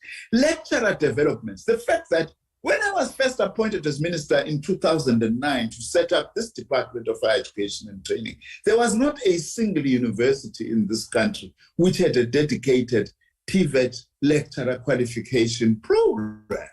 We now have 10 universities, 8 of which have already implemented those. So we have done a lot. If the committee feels that at some stage they may want us to talk about specifically the very legitimate issues that Honorable Mahlatsi is raising on the TVET colleges, how far we are, what are the challenges in terms of capacity building, we are more than happy to do so. So I hope, Honorable Boshoff, also you get covered in the sense that we are raising issues that you were raising this morning that I have not been briefed about, even around financial and fiscal, whatever. And I am happy that at some stage I come back after then having had this discussion with my senior management to go through with the fine comb of the findings of the Auditor General. And I must say that I do appreciate all the issues that you are raising as honorable members and engagement. And on my side, I'm prepared to do my best that I actually address these things, provided, of course, they are raised in a constructive manner, Chair, as I actually indicated in relation to one member who I felt that was not raising matters in a constructive manner. Thank you very much, Honorable Chairperson and honorable members. Thank you very much, Honorable Minister, Honorable Nzimande. We definitely appreciate the responses and some of the, in fact, on my side, more so the inputs that you gave at the start of the meeting. Due to time constraints, Minister, we've had to split the day into two. I think you'd understand that the FFC, the AGSA, given the magnitude of our portfolio, they took up the entire morning. And so we had then the afternoon to deal with the department's report, and that is why we spread it out in the manner in which we did. We had hoped we would get through the first session quicker so that we could afford ourselves more time to engage maybe with yourself. However, due to time constraints and again, due to the magnitude, in fact, of the issues in our sector, we did not achieve that. But I think it's very important, honorable members and colleagues, that the challenges that face the sector really need us to be robust in our oversight, but also be committed to the role that we play in terms of execution and the implementation of the plans. There are concerns that are coming out of the reports which speak to planning, which speak to implementation, which speak to remediation. We can't be incurring the same type of challenges year in and year out. And there is definitely progress in certain aspects. There are, really exciting projects that are coming, in relation to, for example, the 2 universities. And we're happy to hear that the reports on their feasibility will soon be ready. And we look forward to engaging with that. But my point is, honorable members and colleagues, what I always say in our meetings, particularly with universities and colleges, university and college leadership ministers, that the magnitude of the role that this sector ought to play in contributing to the livelihood of citizens, in addressing poverty, unemployment, and inequality, in bringing about social justice, in shaping the development of our country. It really needs us, all of us, to operate in good faith and to play our part. We all need to play our part. and playing our part in as robust as we are, maintain the decorum that needs to be, and commit. I really want to stress, commit to the role that we as separate, Kabo Muskomape from the HESA minister earlier on spoke about strengthening the accountability ecosystem, ensuring that the department and the ministry plays its part in terms of holding the entities accountable before we come in, and so that we don't encroach in terms of, the remit within our various roles in terms of accountability. Us playing our part and being afforded the space to play our part as Parliament, the AG, being afforded to play their part as the HESA. And I think, how she really stressed the importance of this accountability ecosystem and the various players within it really coming to the fore and playing their part are so important. And it's something that I think should be a key takeaway from our engagements today. Minister, we will continue as a committee to share with your office and the department in advance the committee program. And, we look forward to your office sharing with us preferable dates where you are available. I mean, the committee sits on a Wednesday, it sits on a Friday. If it means we need to shift certain items to a Friday to accommodate you, we are more than willing to do so, because I really think it's important that we have more engagements with yourselves, so that we are not put in a situation where we have to give members 2 minutes each in order for us to have this important moment of engaging with yourself. But thank you so much, Minister, and we will continue our engagements with colleagues from the department. Thank you. Thank you very much. Mr. Kern? Sorry, Chair, I wanted just to correct Minister that it's not a block on the head, it's a head on the block. Thank you very much. It's long, Minister. We comrade man. Thanks for that. No, this is not the first time. No, this is not the first time. The last time you said you have a device that can check blood in the alcohol and not alcohol in the blood. We work hard, man. It's Qatar, Now, once said there are driverless cars that are passing on by here, Thank you, Honorable Ipsier, for that ad break. Thank you very much. Honorable members, let us continue with the briefing that we are receiving. Mr. Kearns, I think you're on slide 68, if I'm not mistaken. And really, again, want to, appreciate the cooperation by members in this, really unstructured way that we've had to have this session, and really appreciate your cooperation in that regard. Mr. Kuntz. Thank you, Honorable Chair.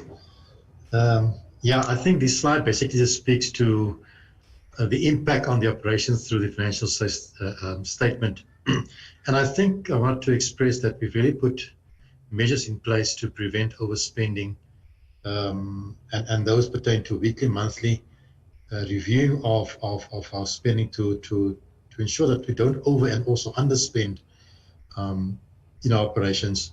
But we also identify that there are economic pressures that we're dealing with, and I think there are slides further on in this presentation which we will touch on some of these pressures that we have. Slide, please. Slide. Thanks. This current slide just gives an indication of the funding requirements for the department and its entities in the 23 financial MTF. And I think it gives an indication of what we expressed in the 22 E&E throughout to 2024-25 financial year. And this is per economic classification, as you can see. I think to note is the transfers and subsidies, which we will have a slide which comes up next, which explains how a rundown of these transfers and subsidies per these institutions slide. And so you can see also there, if you can look at the 22-23 financial year, right up to the 24-25 financial year, that's how it constitutes for the entities that we have set aside, planned for the MTEF, Chair, and then you can go to the next slide. The next slide is basically just a cost pressure, more work in progress, I think, Chair, of what we've identified of unfunded priorities that we really have placed under each and every program. Now, what you see on this slide contains basically just a high-level indication of what we've identified in the various programs. The few slides that's going to follow will give perspective to each one of these programs. Though I must add, I'm not going to go into detail of all of these because, like I've said, these are priorities that we've identified per program, and I'll just touch on one or two of it. In program one, you can see most of these pertain to IT and technological requirements. You can see there it's enterprise systems, architecture, cloud archiving and backups. They constitute the bulk of it in program one. Slide.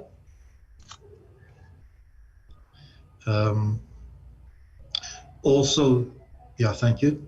Program two, we have also identified, and you can see there, it also mainly pertains to then career development, which constitutes the biggest portion of that need was identified, but you can also see clearly the other items that have been listed there. The next slide.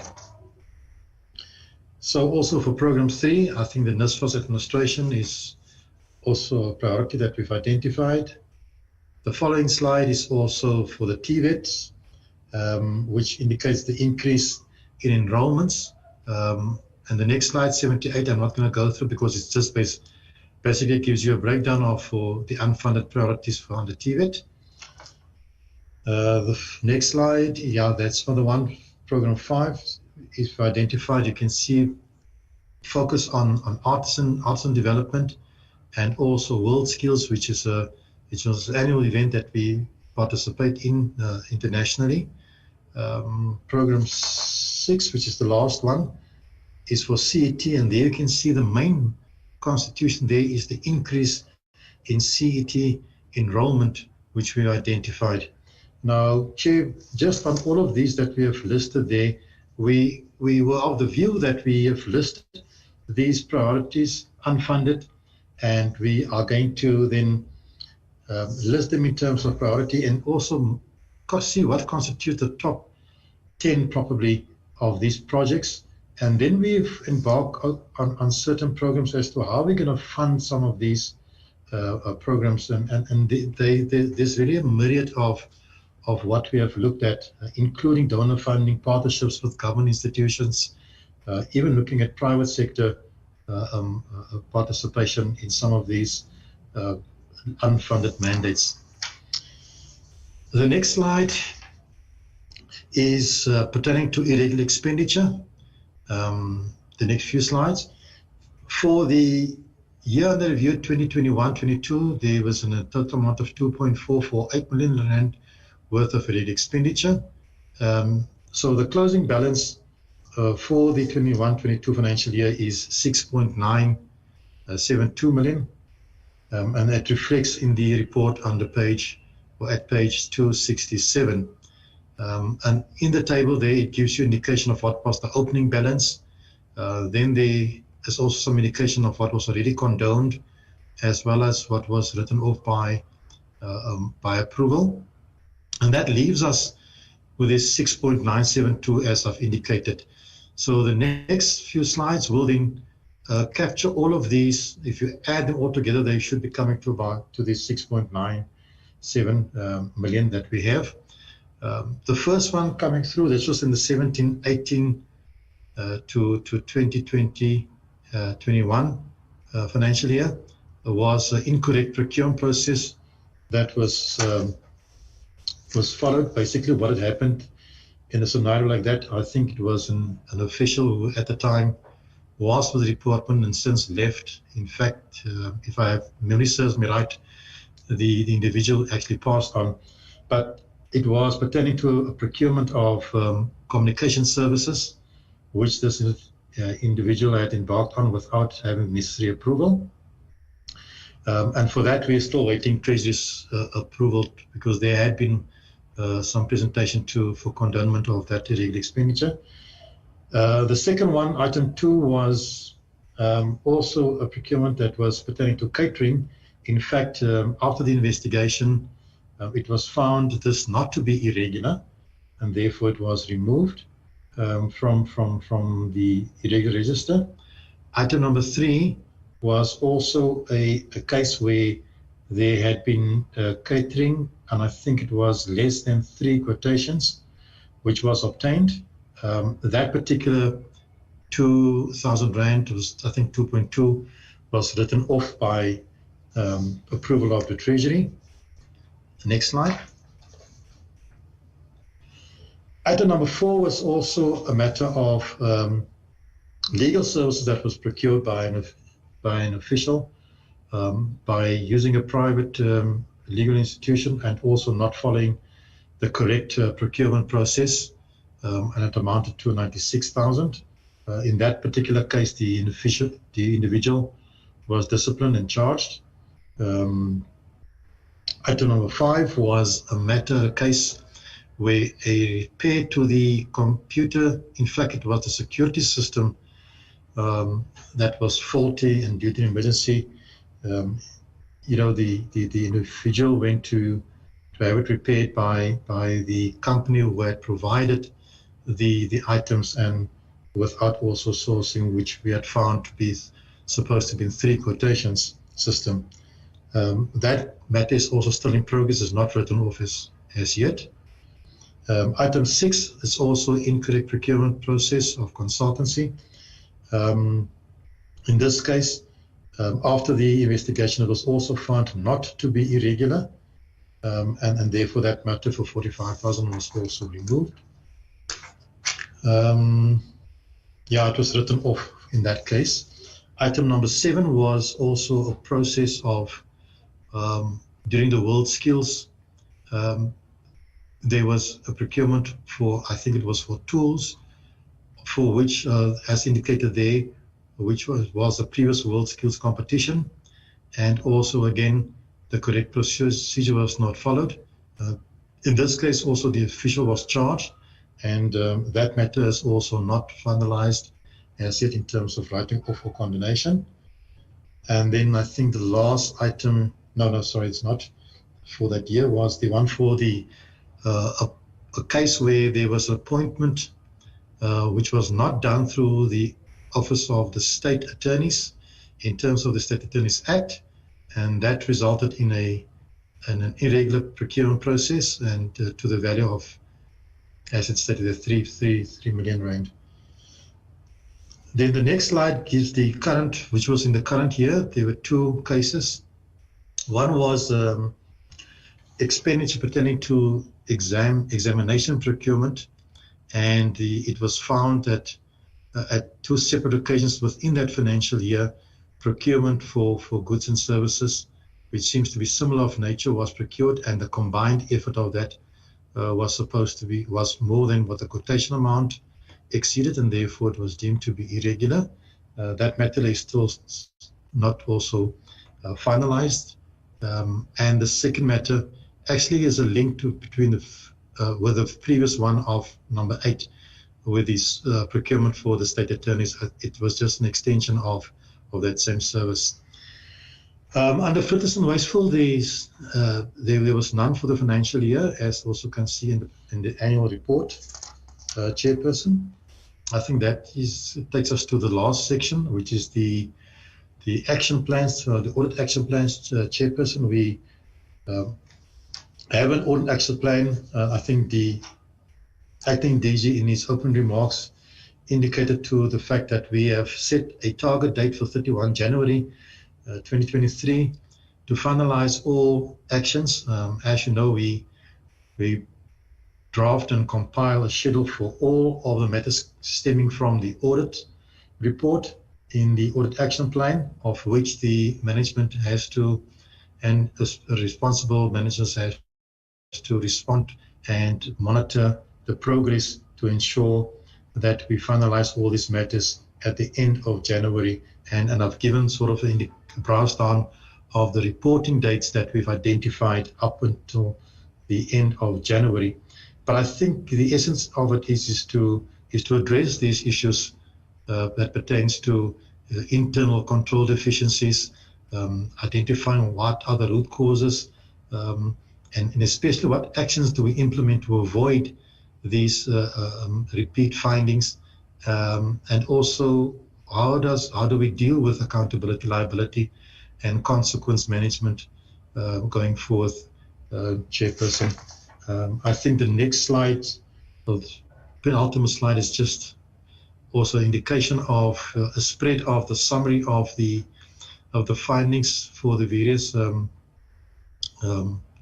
programs that we have it, and it gives indication of the number of findings, those that have been completed or resolved, unresolved findings, and also on the far side also an indication of repeat findings as they are. I think the last slide is not really, second last slide. You can skip this one. Yeah. So as it pertains to the improvement on the audit plans, I think we've listed some of the actions that we've really instated to see how we deal with these matters. I think Minister had also alluded to that some of these audit action plans are also discussed now at the Ministerial Management Meeting, or MMM. We also have engaged the branch heads and held them also now liable for actions, as well as the relevant managers. And we've, more importantly also for us, was to establish a forum for senior managers, which we call OPCO, where we deal with these pertinent issues on the action plan, so that we are quite briefed and abreast as to what are the actions that has taken place and also progress on it. And further issues is that we've really explored the possibility of an external membership to the risk committee, and we have developed an internal audit combined assurance model, which is a combination actually of your internal and external audits, so that we can have combined efforts in dealing with these audit issues. That concludes my portion. Thank you, Chair, Honourable Chair, and members.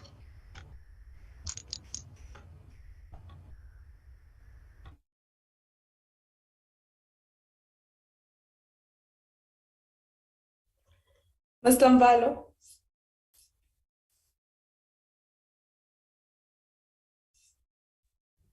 Thanks very much, Honorable Chair and honorable members of the committee. I should think we have completed our presentation, Honorable Chair, as well as members of the Portfolio Committee. Thanks very much indeed. Thank you very much, Mr. Mbalo. Thank you very much, Mr. Kearns. Honorable members, that then brings us to the end of the department's presentation on their report. I see Honorable Itzia's hand has already gone up. May I please note other members would seek to engage? Honorable King, Honorable Mananiso. I'll take the others as they come. Honorable Itzia.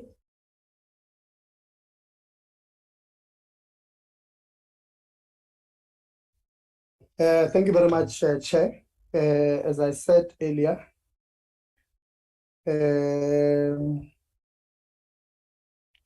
some of my questions I have asked them. Luckily, the acting DG today is the DDG of a skills branch. He would have had me in the morning now to the minister of this thing called the Integrated Information Management System. That really, you can't say we don't need it. It is clear. Would have given him the politics behind it. For me, it puts measures in place for us not to experience or to mitigate against criminal elements that might happen, where service providers claim that learners are attending Gantikibone who are signing registers for them, fraudulently defrauding the state. With that thing, you are able to mitigate against. Two, with the same thing, you are able to mitigate against sitter hopping and some service providers sharing information of these learners, probably been sharing registers, but because what happens at services sitter, construction sitter doesn't know.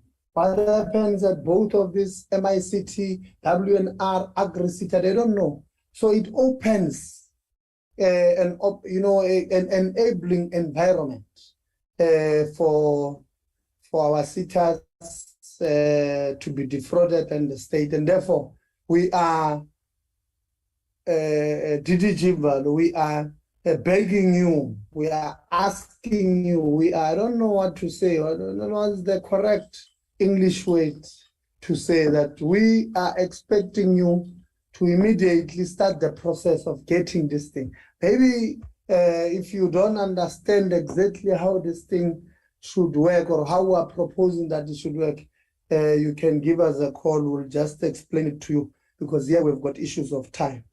Two, the TVET budget allocation has not been increasing, obviously resulting in a decline in budget allocation as the percentage of the DHET budget, whilst actual allocation has not been increasing in real terms. The AG report reflects a poor financial management, DDG Zungu, with 90% of the financial statements not credible before audits. And this comes, Chair, after the department would have entered into an agreement some few years back with SAIPA, South African Institute of what do you call these people who are auditors? Something like that. I think it's SAIPA. But still it says here 90% of the financial statements are not credible before audits, with infrastructure grant underspending, which areas within the TVET program are identified as areas where expenditure is optimally utilized, DDG, and can the non-increase in the funding of the TVET program also be influenced by weak financial management? So here, DDG, it means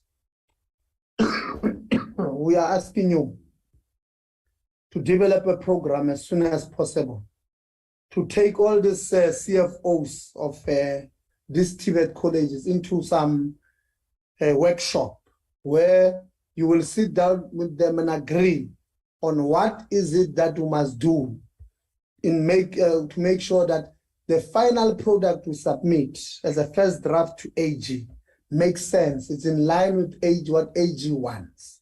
So what does this mean? It means our internal audit, both at the department and at these entities, at these TVETs, must also be taken through a workshop to understand what is it that needs to happen. Chair, when AG says annual financial statement, we've got issues of performance data that we are submitting, financial data you are submitting, and all of this thing. What does this mean? It means, Chair, throughout the year, our internal audit has not been efficient. They've not identified issues that they're supposed to correct on time. So that is why we are now asking DDG Zungu, play an active role, bring SACPO, bring the principals, bring CFOs under one roof, explain to them how this makes the department look bad. The department Chair, their target is not they are not targeting clean audit. They are targeting next to clean audit, unqualified. They always come with unqualified with findings. Why? It's because they probably think clean audit is heaven. They can't target heaven. They will not get there. You know. So let's get individual branches within the department doing what they're supposed to do. And on this one, DDG Zungu, I follow Chairperson, the work that they're doing in the TVET sector, and I think that they're doing well. Since DDG Zungu was appointed there, looking at different institutions, the responses that you know his unit or his branch embarked on. I think they're doing well, but I don't think it's enough, DDG Zungu. Hence, I'm asking you that maybe let's look at these suggestions that we're bringing to you, so that we improve on the annual. The AG is not happy with the quality of the annual financial statement that we're bringing. What is the implication of the increase of only the university programs in the DHET allocation on the MTSF targets and the NDP target with high targets for TVET and CET? And does this budget allocation represent a departure from policy imperatives of the department, thus weakening the policy budget nexus?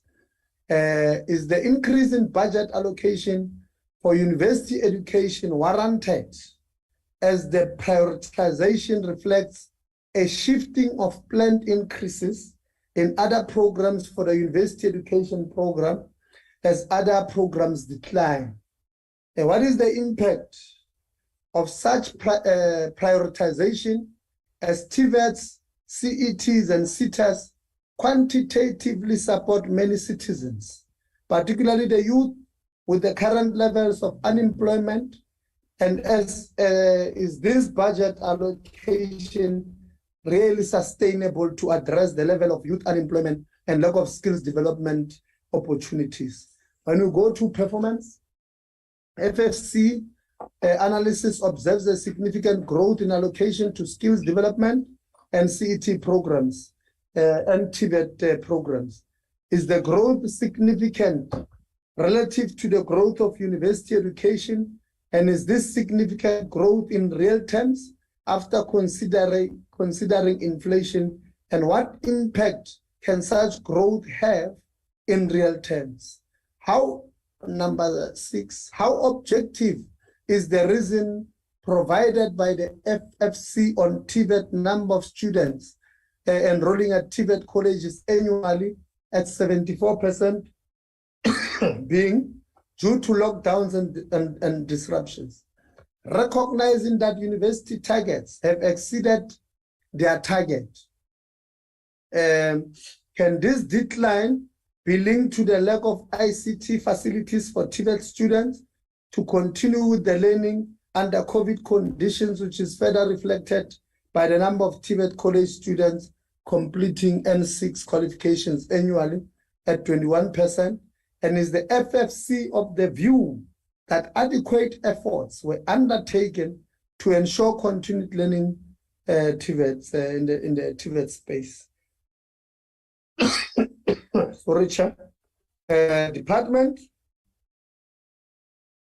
you know, on the 28th of September, which was last week or so, 2 weeks back, we had a meeting with the construction seat. And we indicated that all sitters have got their own. We raised this thing earlier on, but want to raise it to the department. All sitters have their own bursary schemes, meaning we have 22 if you include the NSFAS. And each sitter has its own credibility or criteria of eligibility. And at that meeting with NSFAS, NSFAS raised a concern that sitters administer their own bursaries and whilst there is NSFAS. So there's a duplication here. What is the department? I'm not sure whether this one falls under the university branch or not, but acting DG, I think I will point it to you. What is the department going to do? Making sure that one country, one plan that we are running with also has here one country, one scheme. One country, one bursary scheme here. All these cities must find ways of putting their bursaries under a budget here and put it under NSFAS for distribution. So NSFAS, when we were there again, they told us that this university's chair may be defrauding the state in essence, because some learners, poor as they are, they can't get allowances, because when NSFAS wants to pay, they realize that, you know, at least to one point where their systems are working, they're able to check and to verify that this is one student been claimed by 2 or 3 universities, and therefore we can't pay an allowance because we don't know where this child is and it creates an impression that indeed there might be some form of corruption happening from these universities themselves.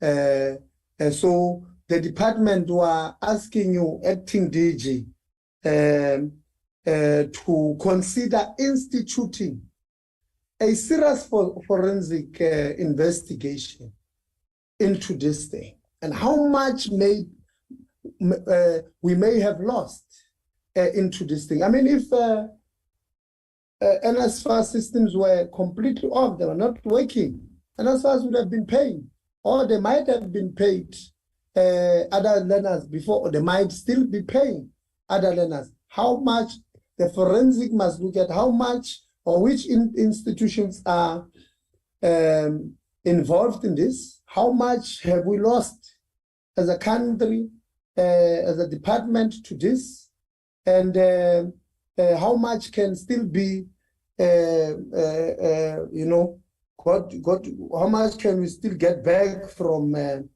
this thing? Department, NSFAS opened registrations, Comrade Chair, on the 28th of September as well. When we were there last week, they tried to run a live registration. We were not impressed. There were certain things we're not happy with. We are asking the department, working together with NSFAS, to finalize that thing, because reality is that there may be hundreds of thousands of learners, of students, potential students, who may be frustrated by the system as it is. We're asking the department work together with NSFAS to make sure that our learners, they are not frustrated further by the administration hiccups we saw when we were there. That scheme is extremely important to many families here, many of whom deserve that thing, because they would have been excluded in the mainstream economy by the policies of the apartheid government here, and they have not recovered. They will not recover today or tomorrow. But so we need that thing to happen. I'm happy, Chair, towards conclusion, I'm happy that the minister would have said he will sit with management and look at that horror movie that was presented, what was it, on page 25 of the AG. We're asking the department indeed to give us a feedback on those things, because that thing indeed is a horror movie. Wrong turn. It's bad. It's a serious horror movie where some deceased learners are being paid. You don't know. It might be a what do you call this thing? Where criminal networks work. It might be that all the accounts that these learners are being paid to, you know, they've been opened by a certain group of people. All these accounts of these 10,000 people who are everywhere might have been opened by certain people and not these learners.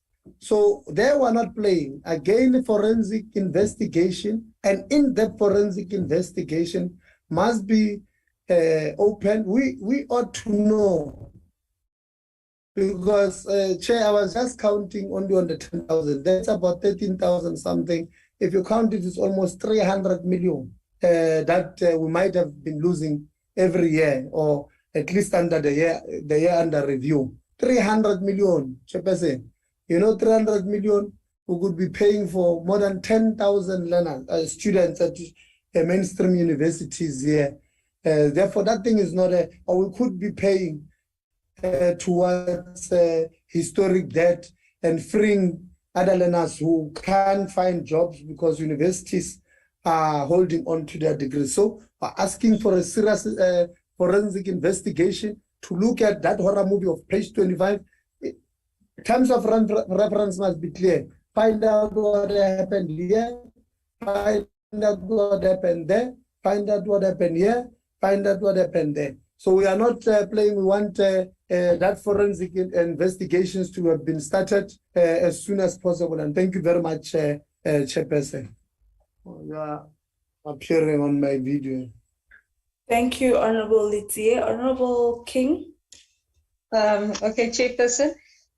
So my first one would be on what the FFC presented in terms of the new funding model that we're still waiting on, needs to be introduced by 2023. So I just needed to find out from the department in terms of this being realistic, that it could be implemented by 2023, considering that in their report as well, they also mentioned that the minister will still have to present this report to the cabinet by November 2022. So I just need to find out if that would be realistic. Then the white paper on the CETAs, ring fencing their bursaries and letting it being administered by NSFAS, it's very clear on that. So I just wanted to find out, since the bursary scheme came into effect, has the NSFAS Act ever been amended? Are there any plans to amend this Act? Then also, the Auditor General was very clear on the recommendations. She was clear on the audit action plan. We've noted that was highlighted, but the concern should then be raised is if there are no proper implementation of internal processes, if irregular expenditures not managed and curbed, if we avoid material irregularities, we will not really see the return on investment realistically, because the Auditor General would overshadow what is actually happening. As the Minister alluded, there's good things that are taking place. So it basically, to me, comes down to the point that at some stage, we also need to clamp down heavily on DHET, on their oversight role in terms of ensuring that the entities and themselves are performing correctly. And so I would mostly put the blame on the department itself for not effectively ensuring that that mandate is carried through. I agree with the integrated system by the FFC, because that is long overdue to ensure that we've got sustainability, the standardization in the various sectors of the PSET, and that things operate smoothly. And I also would like to know, various universities have ombudsmen. So during this period under review, have the department received any reports from ombudsmen according to queries that was being lodged by various university councils or issues that have been occurring? And I'm mindful that I'm talking also to the effect of the UCT matter. The implementing agents approved to assist DHET with student housing infrastructure. I would just like to get an understanding which implementing agent or implementing agents were then appointed and at which cost, and if that can be given to the committee for us to go through. Also, when it comes to the NQF Amendment Bill, to date it is still sitting with the President's office.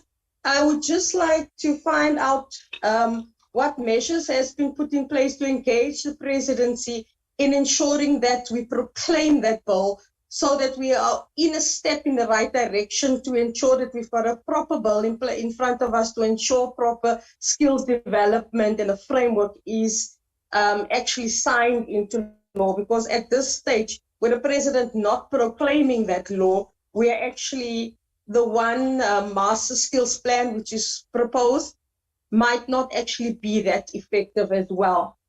Then it comes to the remuneration of vice chancellors. So there's a report that was commissioned and it was supposed to be available by the end of March 2021.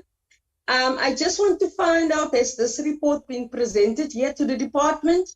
If yet, can we then have that report as well as a matter of urgency, I would say? And also the reasons for the delay if it has not been presented to the department. When we look at Project Steering Committee that was appointed in April 2021 to oversee work on the feasibility studies for the 2 new universities, I've asked a parliamentary question and the response was basically, and I quote, realistically, we cannot afford new universities given the competing needs when considering South Africa's development trajectory. And I do know in that response, it was also stated that they spoken to National Treasury. So at this stage, I would like to know the cost of the feasibility study, how much that will amount to, and also when exactly will we get this comprehensive report on the 2 new universities. Then also in your report, there's the issue of UNISA, but I'm not specifically going to go on the UNISA issue. But the issue was that UNISA was then put in charge of SAUSE's 2021-2022 budget that was afforded to them. And I would just like to know if we can have the financial outcome of the budget of SAUSE and how they've managed their expenditure in this regard. Okay, so at one stage, if we can recall that the universities, that when we had to cover the shortfall of NSFAS, we had to take from TVET College Infrastructure Grant. I just need to find out how has that had an impact in terms of the infrastructure development of TVET colleges when that money was transferred over to NSFAS. And then the last one is what plans are in place to ensure that the National Artisan Moderation Body and also the World Skills South Africa and Artisan RNPL are actually brought into voted funds in order to show that they have meaningful input and are measurable in the long run to ensure that skills development is effectively coordinated. Thank you, Chairperson. Thanks, Honorable King. Honorable Mananiso, followed by Mahlatsi and Sibia. I had seen Honorable Chiro's hand up earlier on. I don't see it now. But Honorable Mananiso, you may go ahead in the meantime. Okay, thank you, Chairperson. And let me welcome the presentation. And as well, one would want to indicate that in some of the issues I've been covered by Honorable Litsie, and my emphasis is that the department must ensure that they strengthen their internal audit so that at least some of the risk management issues can be mitigated at that particular time before the audit, before the AG time. Chair, I just want to refer straight to slide 9 in terms of the presentation, 8 of 13 complete. Can we be taken in confidence specifically on what is pending or the status quo with regards to that particular slide? And on the UNGAP program, Chairperson, I think as this particular portfolio committee, we've been emphasizing the issue of not leaving anyone behind, more especially on issues of your race, sex, and racial nationality and other issues and your demographics. I think as much as they managed to tell and indicate that there's a Black women who have benefited 55, I think there's an omission in terms of how many youth and people with disability. So I just want to employ the department to actually be consistent when they are giving us statistics in terms of the beneficiaries, to say they need to be precise on giving us the demographics from start to finish in each and every program. Chairperson, on the issue of 249 CET lectures trained, can we get the demographics and as well locations in terms of where are these particular people located in terms of your province and regions, so that we must be able to check if really we're not leaving other colleges behind. I must as well acknowledge and appreciate, Chairperson, the inclusion of entrepreneurship and as well the digital skills. I think it's one of the things that we are uploading under your TVETs, that it's something that it's actually going to assist all those who've been attending TVET for soft skills, that at least now they would have a digital skill and entrepreneurial skill as well to advance their development. Chair, on slide 10, there's an indication in terms of international scholarship program. I just want to get sense and reasons on why do we have 20 dropouts of students there. Perhaps we need to be taken in confidence. Is it because of finances or what? I just need some clarity. Chairperson, on slide 12, work-based learning program, 32 trade test centers in our public TVET. I just want to check with the department that do they have a standard MOU for all the employers who are actually housing this particular student, and if not, what is the guide for those who are going for apprenticeship? On slide 13, I just want to verify if we still have the certification backlog, because we can see that at least there's work that has been done to ensure that we achieve that zero backlog certification of ours as the portfolio committee. So I just want us to take us in confidence with regard to that, if they're still outstanding. The other thing, Chairperson, I think earlier on somebody alluded in terms of some of the targets not being smart. I think an honorable Bowen said to the members here, maybe the department is biting more than what they can chew. So I think as they review their targets, they need to ensure that they are able to, target what they can achieve within the time frame of the annual period. Because of this thing of saying that you'll target 18 and do 10.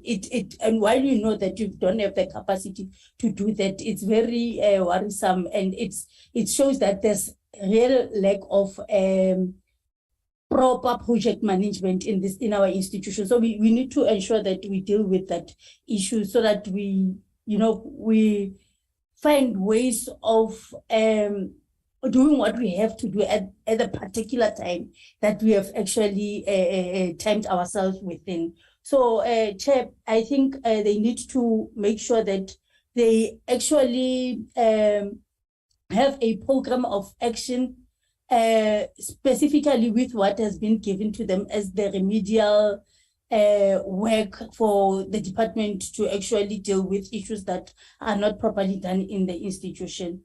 I think the other issue that I want to get sense on, Chairperson, is with regards to the vacant posts. How soon can those particular posts be filled?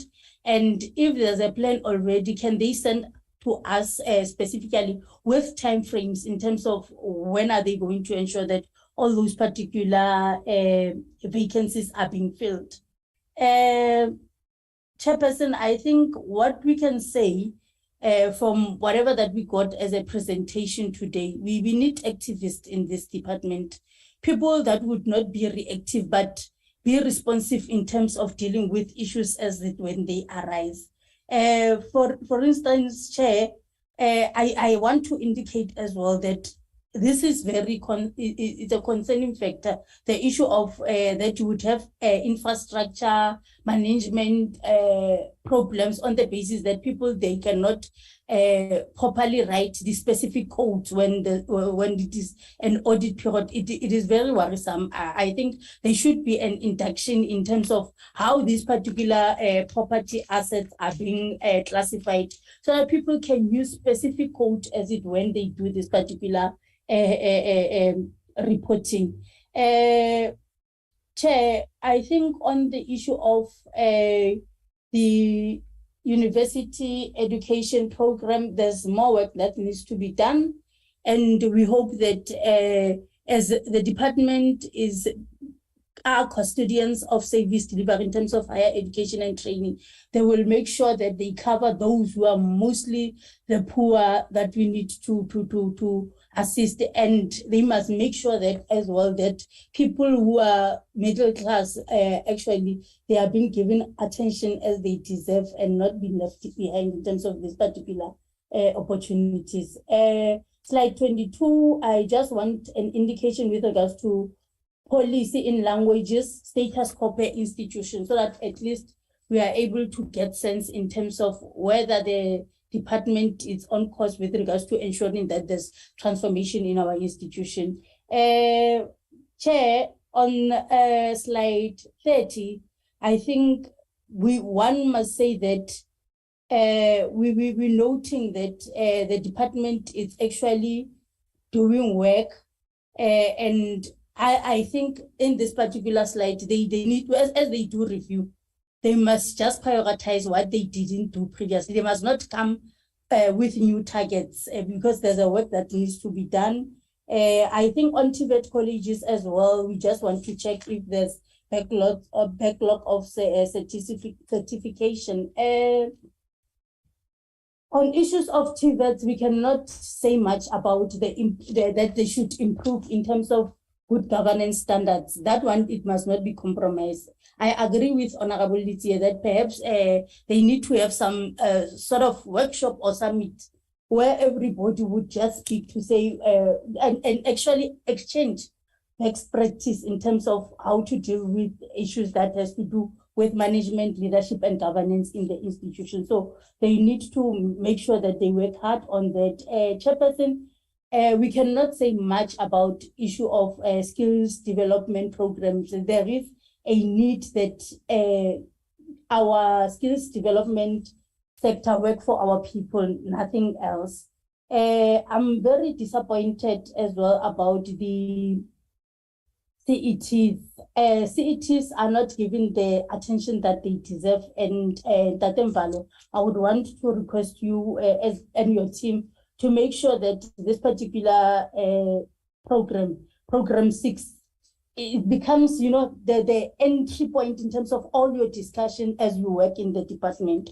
So please give it the necessary attention as it deserves, because of this is the only sector that actually caters for 35 and above people that are not being catered by any other entities. So please make sure that you do the right thing in terms of planning and executing everything. And with regards to the CET Chair, I am happy about the specifics in terms of challenges that they have identified, issues of space, issues of capacity and everything. In future, they should just give us the program of action in terms of those specifics that they have identified as challenges, and as well the time frame in terms of when are they going to ensure that they will deal with all these particular issues as they have actually indicated them on this particular presentation.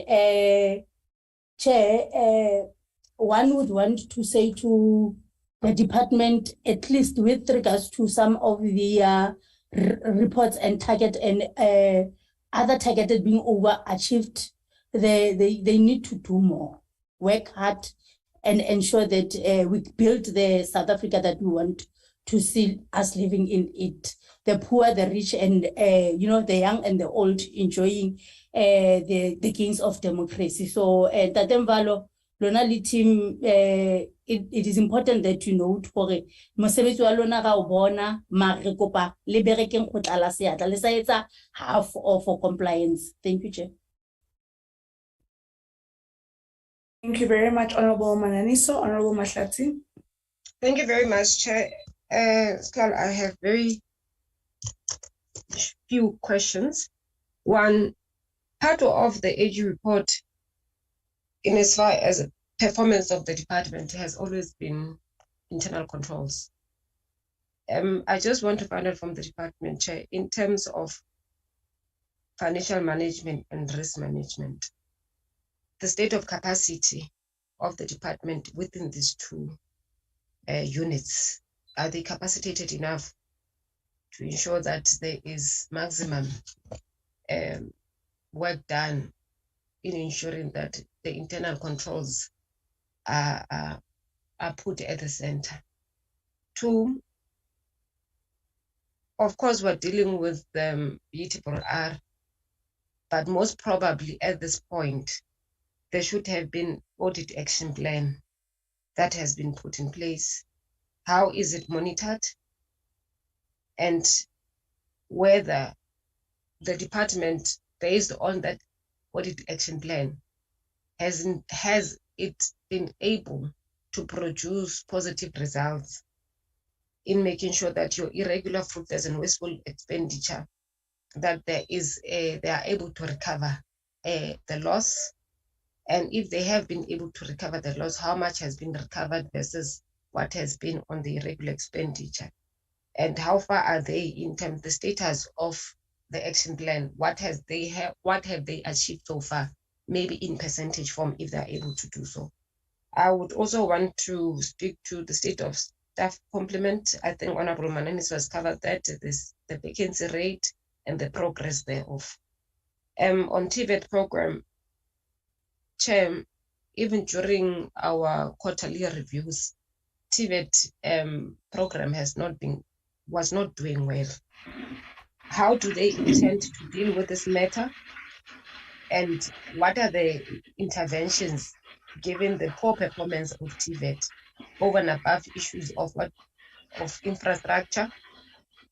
I think Honorable Sibia has not muted. No, it was Honorable Sibia. Yes.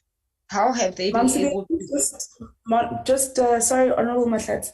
Honorable Sibia, please just to check your device from time to time. Thanks, Honorable Mahlatsi. Thank you very much, Chair. In terms of TVET program, how have they been able to what are the interventions to make sure that TVET program is able to expedite its performance and make sure that they do achieve the intended targets that they have set for themselves? On issue, the total percentage in terms of performance of the department is at 84, Chair. But when you look at when we deal with issues of performance, I always like to compare it with, your budget allocation, your performance, and your audit outcome. Is the department relatively happy with this particular outcome at 84%? Because to me, it's not extremely bad, but it's not good, because we should have been at 100%. Themselves at the department, do they see this as good performance? If yes, what will inform that? If no, what is it that we're going to improve generally? On finance, again, Chair, part of the total budget of the department, 80% goes to transfers to universities, CETs, your TVETs, including your AGTs. But 80% goes to universities, and the rest is shared amongst others. Now, with the chunk of the money going to universities, do they see value for money in terms of the performance of this particular university in as far as expenditure is concerned? And if yes, how do they locate, how do they measure that particular success? On the issue of finance, again, on the under expenditure, I just want to find out how much has been surrendered to Treasury in the year under review, and how much have they been able to roll over. In percentage form, I'll be very happy if they will be able to respond to that. On SETA's chair and all other entities, but what is it? What is the monitoring tool that the department is utilizing to measure performance of SETAs inclusive of universities?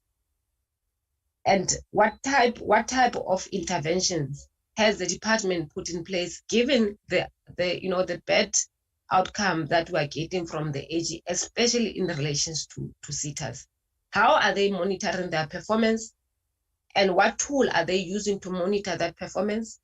And given that there are shortfalls and gaps, how have they been able to close those gaps?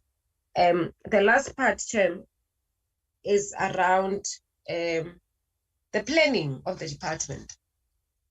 It goes without saying that when we do these APPs, as I've indicated earlier, we have set these targets for ourselves. You have set these targets yourselves as a department. And as you navigate through the year, you have seen that some of the targets you have not been able to achieve. Have they been, accommodated in the current financial year? And whether do you see it, or if they have, do they think that given their inability to achieve them then, will they be able to achieve them now in the current financial, though is not under review as per the discussion that is on the table now? But you just want to find out, given that you are unable to, to provide services to 10 people last financial year, have you been able to accommodate that in the new financial year so that you are able to see that there will be nobody who will be left behind in terms of your planning? And lastly, Chair, the manner in which the department does its planning is a clear indication that the same APP of the previous years is similar to the current APPs. And that on its own is clear indication that they do not do a proper analysis and assessment of the work that they have done previous years, so that they can actually relook and reshape their targets and indicators so that they are able to achieve what they want to achieve as intended as intended output. What type of analysis do they make on their APP so that we are able to see that, at least having looked at the AG report of the previous financial years and the current one, they are able to make those significant changes in order to achieve what they want to achieve? Thank you very much, Chair. Thank you, Honorable Mahlatsi. Honorable Sibia. Thanks, Chairperson. It's noisy here. Maybe I will be kicked out because Liatu. Thanks for your presentation. Regarding construction sector, what are the amounts involved in the material irregularities in the National Skills Fund and construction sector? And did the department respond to the construction sector follow-up letter from the Auditor General? And the other one, regarding universities, out of 25 universities, only 11 have received findings on compliance with legislation. The non-compliances identified related mainly to the universities not having the required processes in place for the members of staff to declare their conflicts of interest. Mbuzo, what is the main difficulty in relation to the declaration of conflict of interest? The last one, in relation to slow investigation and slow implementation of consequence management. Why is the Auditor General identifying slow responses from the department, and what consequence management can the department report in its entities and in the department? I thank you, Chairperson. Thank you very much, Honorable Sibia. I don't see Honorable Chiro on the platform, so that will bring us then to the end of our questions. Mr. Mbalo, those are then all the questions and comments from members. I think some of the comments, recommendations that the Secretariat of the Committee, I hope, has acknowledged as recommendations coming out of this particular process. Some of which I think, my thinking, honorable members, is that as we reflect on the work that we have done, we will begin to shape what else it is that we need to do. And that should already begin to shape the plans that the department will then present to us next year. Often I think one of the greatest concerns we have is that we are given the time, the structuring of time, and when certain things happen, particularly as we lead up to, for example, when you present to us the performance plans, it just seems as though it doesn't really afford us an opportunity to really influence the process. But I think from this process here, as we reflect on our performance, it should already begin to shape our planning as we go into next year. So I really hope that colleagues in the department are attentively listening and reflecting on how we can better plan for the next year, and take really some of the key recommendations and interventions that are being posed by members. But there are a number of questions and comments and clarity seeking questions that are coming from members that we'd like you to respond to. So, Mr. Mbalo, I'm going to hand over to you and your team at this point to respond. Thank you. Thanks very much, Honorable Chairperson, as well as honorable members of the committee. Well, indeed, there are a number of questions, and we appreciate as well the wisdom, some advices that we normally get when we meet with the portfolio committee, because in each and every portfolio committee session, I should think we grow and grow and grow. And Chairperson, you're correct to say that some of the things that are rising out of this session are going to be quite very pivotal in our planning for the next financial year, of which as the department, we have already started that process internally, planning for our annual performance plan for 2023-2024. So now, with all what you are getting from the portfolio committee, I should think this has come very much timely for us as we are planning annual performance plan for 2023-24. So what we'll be doing, Chairperson and honorable members of the committee, I will invite my colleagues in the department. I won't try to paraphrase or phrase the questions as they've been asked, but I can say that the questions as they've been raised, they are touching almost each and every branch of the department. So we shall then allow all the DDGs, the acting DDGs, as well as other officials representing DDGs who are not here. Perhaps if you will allow me, Chairperson, to start with the acting DDG for planning, Mr. Mgiba. So then after Mr. Mgiba, then I'll invite Dr. Lewin from the university branch. After Dr. Lewin from the university branch, I shall invite DDG Zungu from the DHET education. And then after DDG Zungu, I shall invite DDG Fuchane from the CET education. And lastly, is there anything from my acting DDG for corporate services, Mr. Masuku? And then I'll also invite him, though there's not that much arising out of the area of corporate services. So I know there are issues about vacancies and filling of the vacancies, and perhaps it would come around that particular area. If possible as well, maybe on the process of the organogram, as well, revising the organogram within the department. It's a very important work which honorable members are going to assist us in terms of reconfiguration of the department itself, and dealing with a number of other issues that we have raised, especially with regard to monitoring and evaluation. Because if we look, as we started early in the morning, with the commission, with the Auditor General, as well as with this session, one would say the area that we really need to invest that much as the department, it is the area of monitoring and evaluation.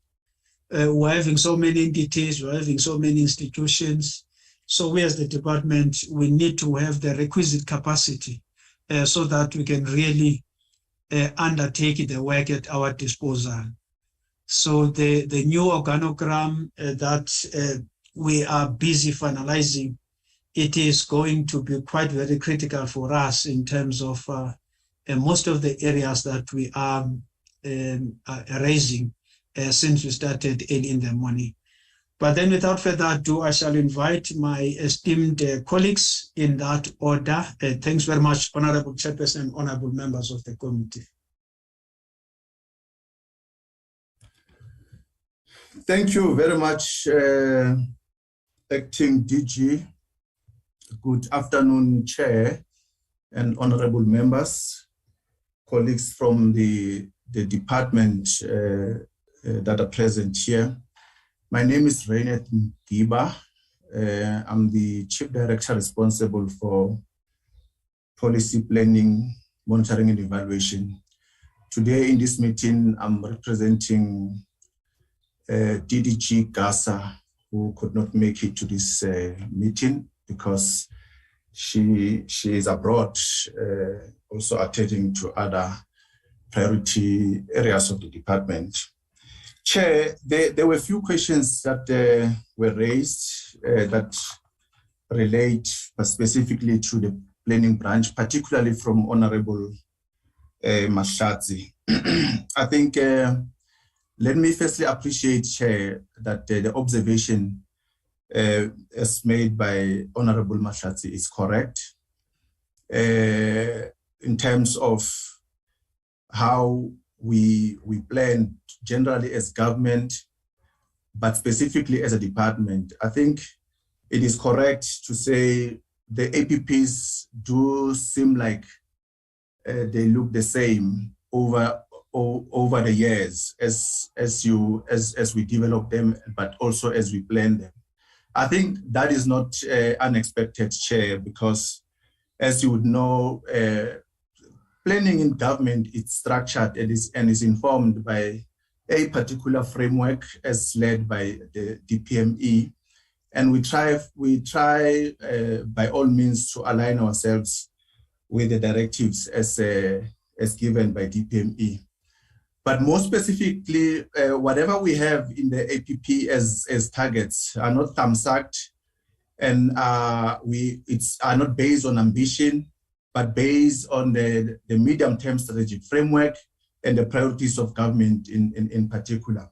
So as you would note that they flow from the NDP, the MTSF, the strat plan, and therefore the APP. And because of that, the indicators will look more or less the same over the years, depending on implementation priorities as we implement the strat plan. But it is correct that as we implement the strat plan, from time to time we have to do situational analysis. And it would be suicidal, Honorable Mahlatsi, to just plan and thumbsuck whatever that is envisaged for the ensuing year without doing a proper situational analysis. I need to confirm in this meeting that the department does that on an annual basis. And that is informed by proper planning tools that we use as we undertake our planning exercises, as informed by the proper and applicable planning mechanisms that get to be used as we compile our APPs. Your SWOT analysis is one of them. PESTL, it's one of them. And we also undertake research. The planning branch also has a unit that is responsible for research, which is used to also inform how we target and also policy areas that we deem are important as we implement the white paper, but also the priorities of government as informed by the MTSF. There may be areas of improvement as we proceed in this area, and I think the input, as Honorable Mahlatsi has indicated, will indeed assist going forward. And broadly also the inputs as given through comments that came through this meeting, but also through the questions that have been raised here will also be taken into account going forward. Then the second one is as it relates to whether as a department we're happy with the level of performance percentage-wise. And I think you were spot on, Honorable Mahlatsi, as well on this one, to say if we compare our performance in terms of financial expenditure, is there alignment or not? And are we happy with the level of performance we at? The answer is definitely no. There's actually room for improvement, particularly because expenditure is almost 100%, and yet we're sitting at far below 100% in terms of performance. But also, again, that is not unexpected, Chair. And I think we also have to have a common understanding in terms of how expenditure is treated in the department. We've always been saying that we are in an anomal situation as a department because of the number of entities or institutions that fall within the ambit of the department, and that depend on funding from the department, wherein transfers is actually treated as expenditure. So 90% of our budget gets to be transferred to institutions, and in terms of our books, that's expenditure. But now, if you then want to translate that into actual performance, again, in terms of the indicators and the targets that we have, then we are found wanting. And it boils down to what I think there was also a comment where we say where an indication was made to say maybe we're biting more than what we can chew, and therefore it is an area that we also have to look into as we engage the AG also going forward, because it may be that the expenditure as recorded will remain like this in terms of recording it as a performance versus performance in terms of the indicators and the targets themselves. So I think the long and short of it, Chair, is that this is the area that as we plan going forward, we'll have to look into, and probably, as we have done previously, separate what we call direct deliverables of the department and do proper costing accordingly, and have systemic indicators and targets being dealt with differently. And this is the area we've been discussing with DPME, is an area we've been discussing with the AG, and the AG has always been advising that they are dependent on us because accountability lies with the minister, accountability lies with the accounting officer, and therefore that also cascades down to the respective branches. So I think it's an area, correctly so, Honorable Mahlatsi, that we'll have to, working together, look into it going forward, because it also dictates to the kind of indicators that we also want to see as a committee going forward. Chair, I think these are from the planning branch. I think these are two critical areas that I will respond from my side, and then acting DG will direct if there's any other that relates to, that I've missed that may relate to the branch. Thank you very much. Thanks very much, Acting DDG, Mr. Mgiba. I should think you have eloquently expressed yourself with regard to the areas that are quite very critical raised by the committee. Can we then invite, is there anything, Dr. Lewin from the university branch? Sure. Yeah, currently not today or anymore acting DDG, but yeah. Thank you very much, Acting DG, and thanks to the honourable members for a very interesting meeting and lots of quite interesting inputs as well, some of which we picked up from this morning. So I'm just going to respond on a few of those, and then if there are any missing questions that I can't answer, perhaps we can respond as a department to anything that we've missed. Just in terms of the sustainable funding model process and the MTT, I think the interest in this is obviously really important. And to say that the Ministerial Task Team report was presented to Cabinet, as the Minister had mentioned this morning, and at the current time, we're following up on a number of issues that were raised by Cabinet, but also implementing a consultation process, which the Minister also mentioned that he's busy with it starting this week. And of course, a very useful suggestion from yourselves around the Financial and Fiscal Commission as also being, an entity that might need to be part of that consultation. So that is a recommendation that we would take back as well. There are a number of entities that have obviously got an interest in the student funding model, given its predominance in the funding space of higher education and the importance of the policy. So that's the one set of issues, and obviously we're going to be continuing to engage on these issues going forward. Just connected to that, in relation to the funding issues, there's been a number of comments about the size of the Program 3 budget, the university subsidy budget. Just to note that, of course, the NSFAS budget, the entity funding that goes to NSFAS actually is drawn from the Program 3 budget.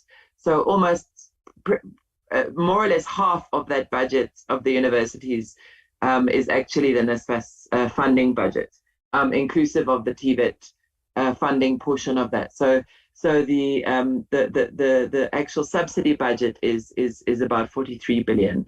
So just to remember, so most of the increases, in fact, in that budget are not on the side of the university subsidy, but are on the side of the NSFAS budget, and in particular over the MTEF, the fact that the NSFAS budget shortfall, which was in discussion over the last budget period, has been addressed by National Treasury. So this also leads me to answering the question around Honourable King about next year, because part of the certainty that we have this year that we didn't have last year, honourable members, is that the NSFAS shortfall is actually addressed over the current medium term, so that there is time, built in for some of these recommendations to be taken forward more substantially and for longer term planning around the student funding policy to take place. So at least we know that around the policy decisions, we're able to inform universities and TVET College of those policy changes before the end of this academic year, in time to plan for 2023. Of course, not all the issues will be solved in the immediate period, but certainly there is that time built into the system to allow for that. And the MTT was very much part of that discussion last year. So that's just a few points I wanted to raise on the funding. Just also to thank the members. I think today was actually really very useful for us in the department to just see the kind of issues around integrated systems, which we have been talking about and which the Minister has been talking about for a long time. So NSFAS, for example, draws much more substantively on integrated systems across government. You will have seen, the use of SARS and Department of Home Affairs data, SASA data as well. But what the presentations today clearly show, especially the AG's presentation, is that there's a real need for integrated systems across government in a variety of spaces, and particularly the issue of data cross-checking with the CETAs in NSFAS. So that's something we will take up urgently, because it is something that really needs to be addressed urgently. I'm glad that the question was asked of the AG about whether those students that might be double dipping our students in, studying at the same time in the same year, because we would want to check that obviously some NSFAS students would be studying and then may go on once they've graduated to do CETA programs. But clearly, if it's the same year, then there's something that we need to look into. This idea of better coordination is also, by the way, something that the MTT has also picked up on, and there are some recommendations on that issue as well. Just in terms of some of the targets not being met as a result of COVID, the main reason for that is well, there are two issues in terms of the university targets that were not met last year. The one is a very real issue around COVID and the work integrated learning component of some of the key scarce skills programs, including your engineering and others, and the inability because of the pandemic, which wasn't just in 2020, but also impacted on the 2021 academic year and therefore impacted on students being able to complete. So that's the one issue. But we are confident that the targets will be met over the MTSF period, because they are, 5-year targets. And then, of course, there were some projects, say on the UCDP, for example, and you can see some of this in the report from the department that weren't met because of genuine delays in implementing those projects as a result of COVID. Honorable Letsia, you raised the issue of the NSFAS applications process, and we did get a report about what happened last week. We haven't seen any big concerns being raised or further challenges raised, but certainly the problems around the applications process tend to blow up towards the end of the applications period. But we will follow up with NSFAS and get a report from them as soon as possible so that we can track what's actually going on and whether there are problems. If there are problems, we can intervene in them as soon as possible. I didn't quite get the issue.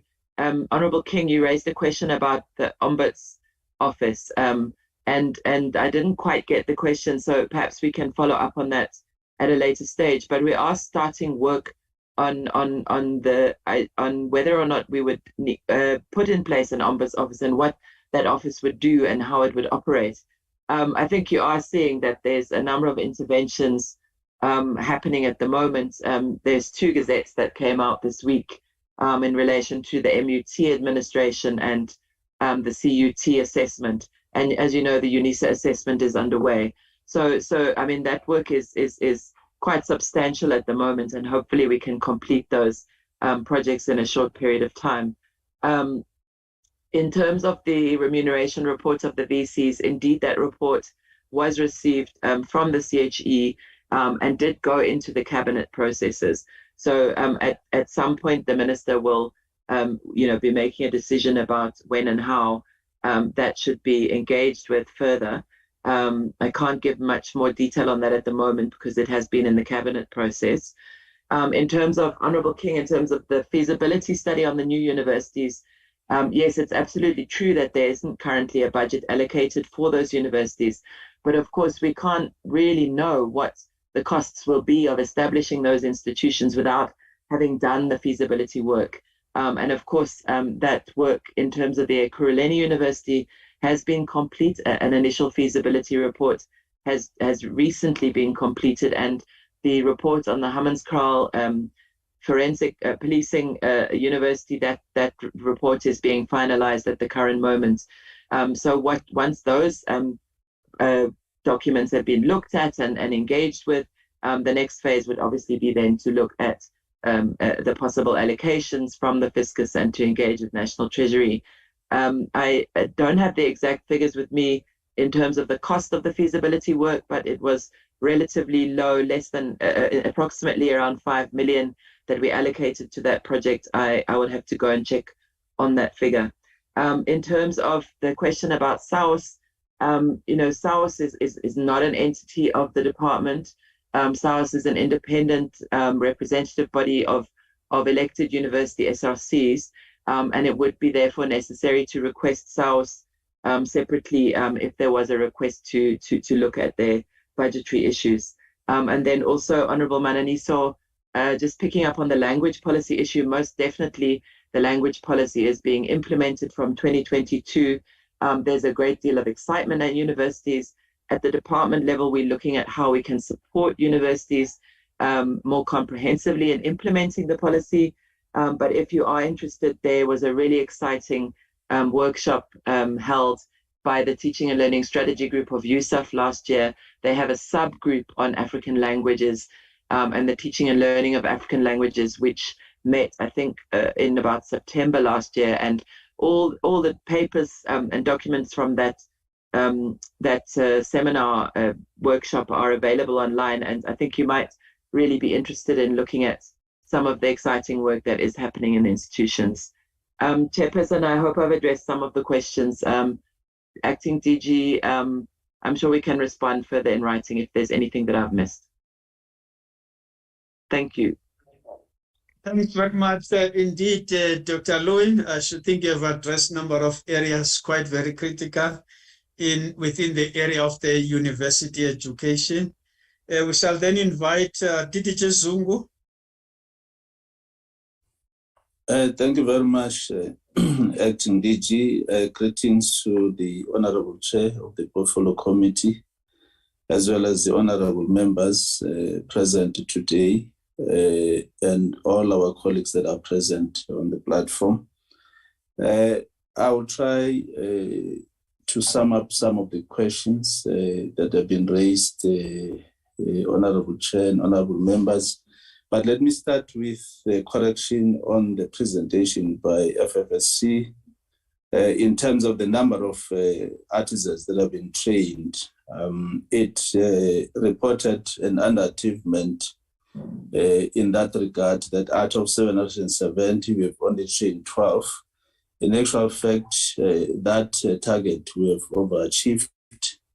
We have trained just over about 858 instead of 770, which then reflects an overachievement of about 88 in total. And this is due to the fact that the number of trade test centers have been increased, as the Minister has already alluded to that we are now sitting just around 32 trade test centers, which then allows us to actually trade test more artisans in that regard. So that number is sitting at 858 instead of the 12 that was reported.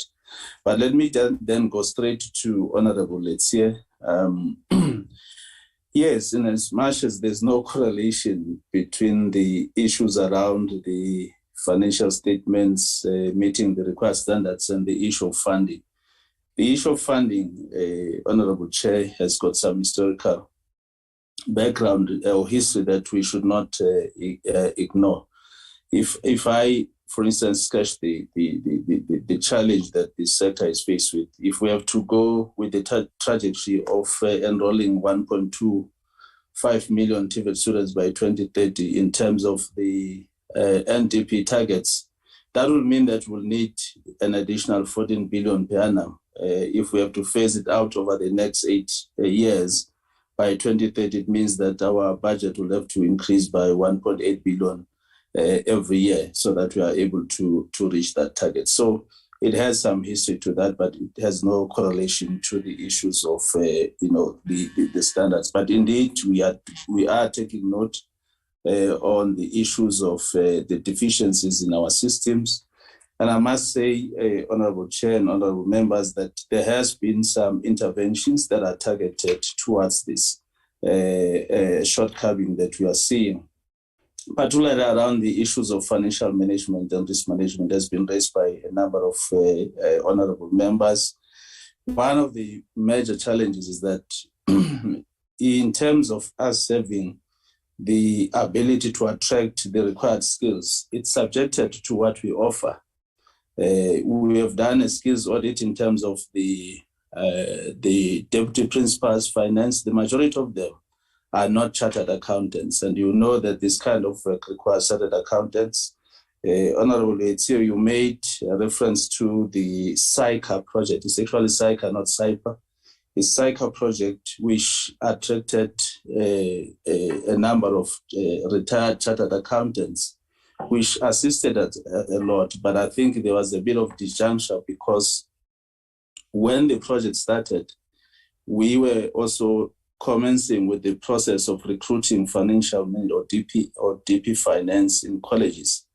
But there was no correlation. When the project came to an end, we were still finalizing the process of appointing the DP finances. So in other words, upon the arrival and the conclusion of the recruitment and selection processes of DP finances, the chartered accountants that were brought through the SICA project have already concluded. So it means there was a gap in terms of the skills transfer from that end, and therefore we are now seeing the gap. But I must say, through the assistance of some of the sitters, one of them being FACET as well as the HDB sitter, who have been helping us in ensuring that we do improve the skills gap that seems to exist within these colleges. At this point in time, most colleges rely on outsourcing this process of finalizing or ensuring that the financial statements meet the required standards as presented by AG. But also the other matter was around the compliance with the PFMA. Yes, indeed, colleges, because of the gap within the CET Act, they are complying with the PFMA. You'll recall what happened with the municipalities, which then gave birth to the establishment of the MFMA. It was because of the gap within the Local Government Act as well. So we are now looking at creating what is called the SCOA, which is the standard chart of accounts for all TVET colleges, having also created standardized policies in relation to financial as well as SEM and HR management within the TVET colleges. Those policies are there. What perhaps might be lacking is the issue of ensuring and monitoring that indeed they are adhered to. But we are in the process of ensuring that we create the SCOA for all the colleges, which can then be able to assist us in terms of the classification, the budgeting, recording, reporting of all the receipts and payments within the financial systems of the colleges. But I must also say that the issue of the management systems that is used by different colleges, it's also something that we are working towards, as been alluded by a number of honorable members, that we need to have an integrated system, and it is something that we are working towards to achieving. Honorable Lestia, I think most of the issues that you raised were also recommendations that we need to look into. And also looking at strengthening our internal audit functions, which is something that we are engaging and embarking on, and also talks to the appointment of external audit members that can serve in these colleges in a way, making sure that we strengthen that area. Moving on to Honorable Mananiso, the issues around the entrepreneurial hubs that we have established to date. We have about 17 of those, of which 15 we were assisted by CEDA in ensuring that there is an alignment and also a partnership with the Department of Small Development, thus ensuring that we don't reinvent the wheel. As we speak, last week, Thursday, at the Force Bay College, we had the majority of the colleges that are now moving towards this establishment, and we hope that by next year, we'll probably have these hubs in all of our TVET colleges, because indeed, we have seen the growth of a number of TVET graduates that are now wanting to become entrepreneurs, and working together with CEDA and other agencies within the Small Development Department is actually helping us to get closer to those targets. And in terms of the 4R hubs, again, I think The report that was presented was indicating that it was a zero achievement. There were dependencies in relation to this target. One was around the issue that these hubs required some infrastructural investment, but over and above that, we needed to ensure that we equip them with the necessary and the latest technologies which had to be imported outside of our country. And with COVID, it became impossible to ensure that these equipment reach our TVET colleges. But as we speak, Honorable Chair and Honorable Members, out of the 10, 9 are in the process of being launched. We started on the 11th of August, and we will be doing this launch until about February next year. And all of these hubs are now ready for our colleges to operate in. In terms of the asset management system that was also raised by Honorable Manani, so indeed there is a need of a proper asset management system, but we also need to do some cleanup because most of the findings within the asset management relates to PPE, which is the property, plant and equipment. And in there is the fact that some of the colleges cannot provide proof that they own the properties that they operate on. And I think it's something that requires also an engagement with public works because they are occupying properties that are owned by public works. Others operate in the under traditional councils, and there are no proof of ownership of those properties or also the lease agreements for those properties. It is a process that we have now engaged with those respective entities in order to ensure that we assist colleges in addressing this particular matter. But the other issue, Chair, is the issue of the equipment itself, particularly in the training workshops. Remember, they will probably buy an engine for a car or a car engine. When it arrives, the asset management staff will then take the engine as a whole component. But when they do training, they then break it into different pieces. You find that there's a cylinder head, it sits with the barcode. But when you look at the camshaft, for instance, the engine block or the distributor, it's now different pieces that are not tagged. And in that way, when the auditors come and they check this, they find that there are assets that are not even tagged. But when they came, it was one component. So this is one of the areas that we are also assisting colleges to ensure that they comply with. In terms of the certification backlog, which was also raised by Honorable Manani, so we are sitting with just below 0.6%. And part of that is in relation to the historical documentation that talks to the former departments of education before the consolidation of having one department. So those are historical records that are leading to this 0.6%. But other than that, we are sitting at 99.94% in terms of that achievement. And we hope that we will be able to address those areas. I think in terms of the governance standards, I think I've touched on that, and also the assistance that you are getting from the various sitters, but also from the department itself. There are programs in that regard to try and resolve this. Honorable Mahlatsi, I think I've covered the issues around financial and risk management capacity, that indeed there is a challenge which we are trying to address. But also on the issue of the poor performance and how are we improving as TVETs, we are indeed, if you look, for instance, in terms of our audit outcome, one might say is very little improvement. But if we use the 2017-2018 as a baseline, from the positive side, we had unqualified or clean audits. In 2017-2018, we had 3. We have now improved to about 5. We might say it's small improvement, but it's on a positive trajectory.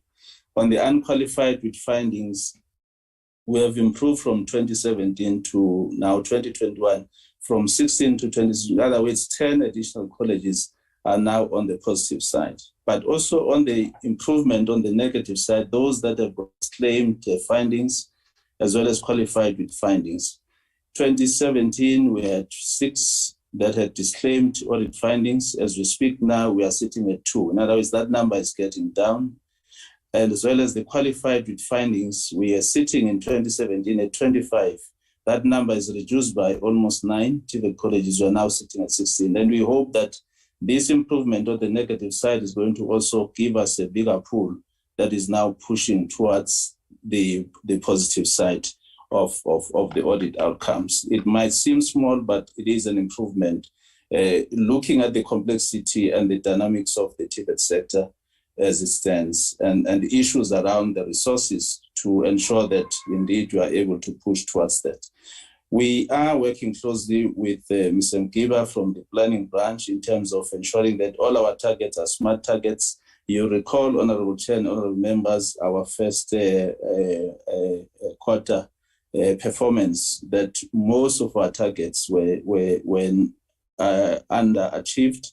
But if you look at the improvement since then, you can see that there is, except on the systems targets, which are sometimes rely on a number of dependencies as well. One of them being the issue of financial resources, as I've alluded to, the issues around infrastructure and so forth to deliver these targets still remains as part of the limitations that we have. But I must say that there has been some slight improvement in relation to those. Honorable Chair and Acting DG, I hope I have covered most of the issues that we are relating to the TVET sector. Thank you very much. Thanks very much, DDG Zungu. I should think we have covered almost everything I've had during the session. Thanks indeed. I shall now then invite DDG Fuchane, CET sector. Good afternoon, Honorable Chairperson of the Portfolio Committee and the Honorable Members, to the Acting DG, the DDGs present, all the senior managers, management from the Portfolio Committee and DHET. I only have 3 points to make. My name is Thembisa Fuchane. I'm the Deputy Director General, responsible for community education and training. There were comments made by Honorable Mananiso and requests. The first request was that we should provide demographics in terms of the CET lecturers that have been trained. We will provide those demographics in writing and submit through the proper channels to reach the Portfolio Committee. The second was a comment, and Honorable Mananiso had indicated that CET is not getting the necessary attention it deserves, and that, and this is for the entire department, that this should be attended to. That comment is noted and most welcomed, and certainly the department is going to look into that. The last comment that was received also from Honorable Mananiso had indicated that there were a number of challenges that were presented for CET colleges, and that against those challenges that were presented, we should then provide the program of action and including the time frames for the implementation of the program of action in terms of those areas identified. In the presentation, this linked to the concern regarding not being able to reach the targeted enrollments due to limited infrastructure, challenges of funding, ICT workshops and so forth. And indeed, that will also be provided. The requested program of action, including the timeframes, will also be provided. Then in closing, the information that must be provided to the Portfolio Committee in writing is on the demographics of CET lecturers trained, and also on the mitigation, the challenges which have been identified, including the timeframes for dealing with those challenges. Thank you, Honorable Chair, and thank you, Acting DG. Thanks indeed, DDG Fuchane. And we're all quite very happy with the concern that our CET sector is not receiving that much support, especially with regard financially. But then I should think with the work that we've been doing in the CET sector, we've had the CET Summit, of which there were some collaborations which are quite very positive, and the NSF committed to be funding to the region of above 200 million of some of the work that we are doing within the CET sector. So I really hope that DDG Futano hand is up. Do you want to come now? My apologies, Acting DG. I'm just reminded by you an important fact is that we had already started with the implementation of the CET Summit resolutions, but I'm pleased to indicate to the honourable members of the Portfolio Committee and the Honourable Chair that yesterday we issued the NSF award letters to our CET colleges. This is in line with the commitment that was made of 200 million from the National Skills Fund to support the CET colleges in the implementation of skills programs, occupational programs, and non-formal programs. So we have, as of yesterday, issued those NSF award letters. So that's additional funding that is going to the sector. Thank you, Acting DG. Thanks very much indeed, DDG Fuchane. Can I invite perhaps maybe now just towards the end the acting CFO, because my recollection now has worked in terms of some of the vacancies that were filled, which are quite very critical in our staff establishment. The one was Chief Director, International Relations. We're finished with the interviews in that position. So as soon as possible, we'll be expecting that there is a process of appointment. The NSA, sorry about this, the NSA, the National Skills Authority as well, the post of an executive officer. We have finalized as well that process within the National Skills Authority. SETA coordination, we've already appointed the Chief Director, as we have not been having Chief Director at SETA coordination, so also to prefer the work that is being undertaken within the SETA coordination. The Chief Director Infrastructure as well, we have recently appointed, and then he has already started within our organization. Now I can invite the acting CFO if is there anything you would wish to raise at this point in time. Thank you, Acting DG and honourable members. Pertaining to the vacancies, I think the corporate services representative would speak about it. But let me use the opportunity to also speak to some of the issues I think it was raised pertaining to finance. I think Honourable Mkhatsi had raised one or two issues pertaining to financial matters, and I think one of the issues is the audit action plan. How do we monitor it to ensure positive results and feedback? And yes, we do actually on a monthly basis. The audit action plan actually pertains a carbon copy of what is found in the audit report, and then one we identify is who's the accountable official that has to respond to it. So we monitor it there and also progress, as well as to give an indication if there is implementation to be done. So that feedback goes right through via DG through to Minister, so that he's abreast of what is contained in the action plan and to achieve those targets. In the same vein, we also have a register of as pertains to irregular expenditure, a register of irregular expenditure. Obviously, the outcomes of irregular expenditure, they all vary from a writing off to condonement to recoverable. So one can give perspective to each one of those that I've mentioned as irregular that we've identified up to now, but leading up to I think 6.9 million. We can account for that and can give perspective to that, Chair. The last issue that I recall, if I'm correct, was what amount was surrendered to Treasury. Now on the slide 61, I've indicated the variance or underspent of 0.4%, which represents an amount of 473,995.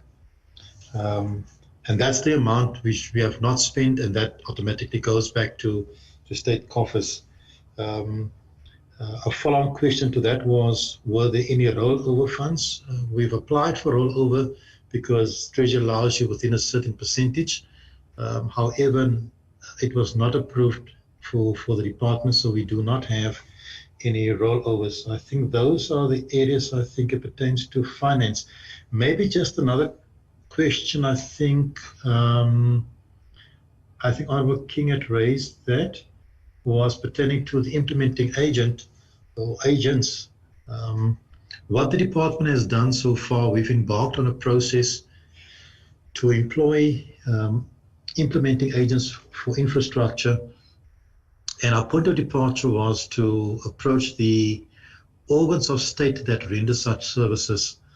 So we've invited them in a process of expression of interest and request of information. And we actually had initially 4 on the charts that we have invited. But when we requested the expressions, there were only 3 who responded in KUGA, IDT, and DBSA, the Development Bank South Africa, Independent Development Trust, and KUGA. So what we are doing is we're entering into a memo of agreement with these organs of state to render services of implementing services agency.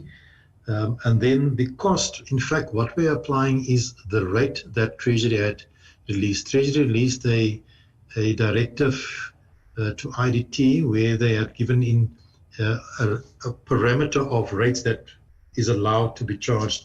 So that is what we are using. Hopefully I've covered the areas for Acting DG and Chairperson. Thank you. Thanks very much, Acting CFO. Perhaps maybe Chairperson and members of the committee just to round off regarding some of the areas. I should think almost everything we tried to cover, but then obviously if there are areas pressing that we could not cover, the Secretariat of Portfolio Committee can just share with us maybe in writing as to which areas that we might have omitted in this process. But then there is the area that has been raised, I should think earlier quite very clearly, was with regard to the integrated information management system for the sitters. I should think we take that one is quite very important. To us, is not only important for the sitters, but then it is important for the entire system, the post-school system. Whether we linking up with universities, TVET colleges, industry, CET sector, and so on. So that system is quite very important. And we know, obviously, the system will be addressing, amongst others, also linkages with other government departments, whether it's Home Affairs, CIPC, Department of Employment and Labor, and so on, so that we can prevent some of the things that we think we can prevent, especially with regard to double dipping or multi-dipping, or multi-dipping, if one were to say, and also benefiting learners who should not be benefiting in the system, whether they are below age or over age. So that will be critical for us. So we fully take that recommendation by the Auditor General. And then I must say, we have already started the work in that area. Perhaps maybe it was just for us to really pace up the work that we have already undertaken. Another area, Honorable King was raising the issue of the National Artisan Moderation Board, NAMB, as well as World Skills, as to when they will be brought into the mainstream of fiscus being funded by the fiscus directly, of which an area quite very critical, especially if we as the country are saying that we are targeting to be producing 30,000 artisans by 2030 per annum. So it means then, therefore, there is no way that the national fiscus ignore funding in our mainstream funding regime, because now it's dependent in the main from the National Skills Fund.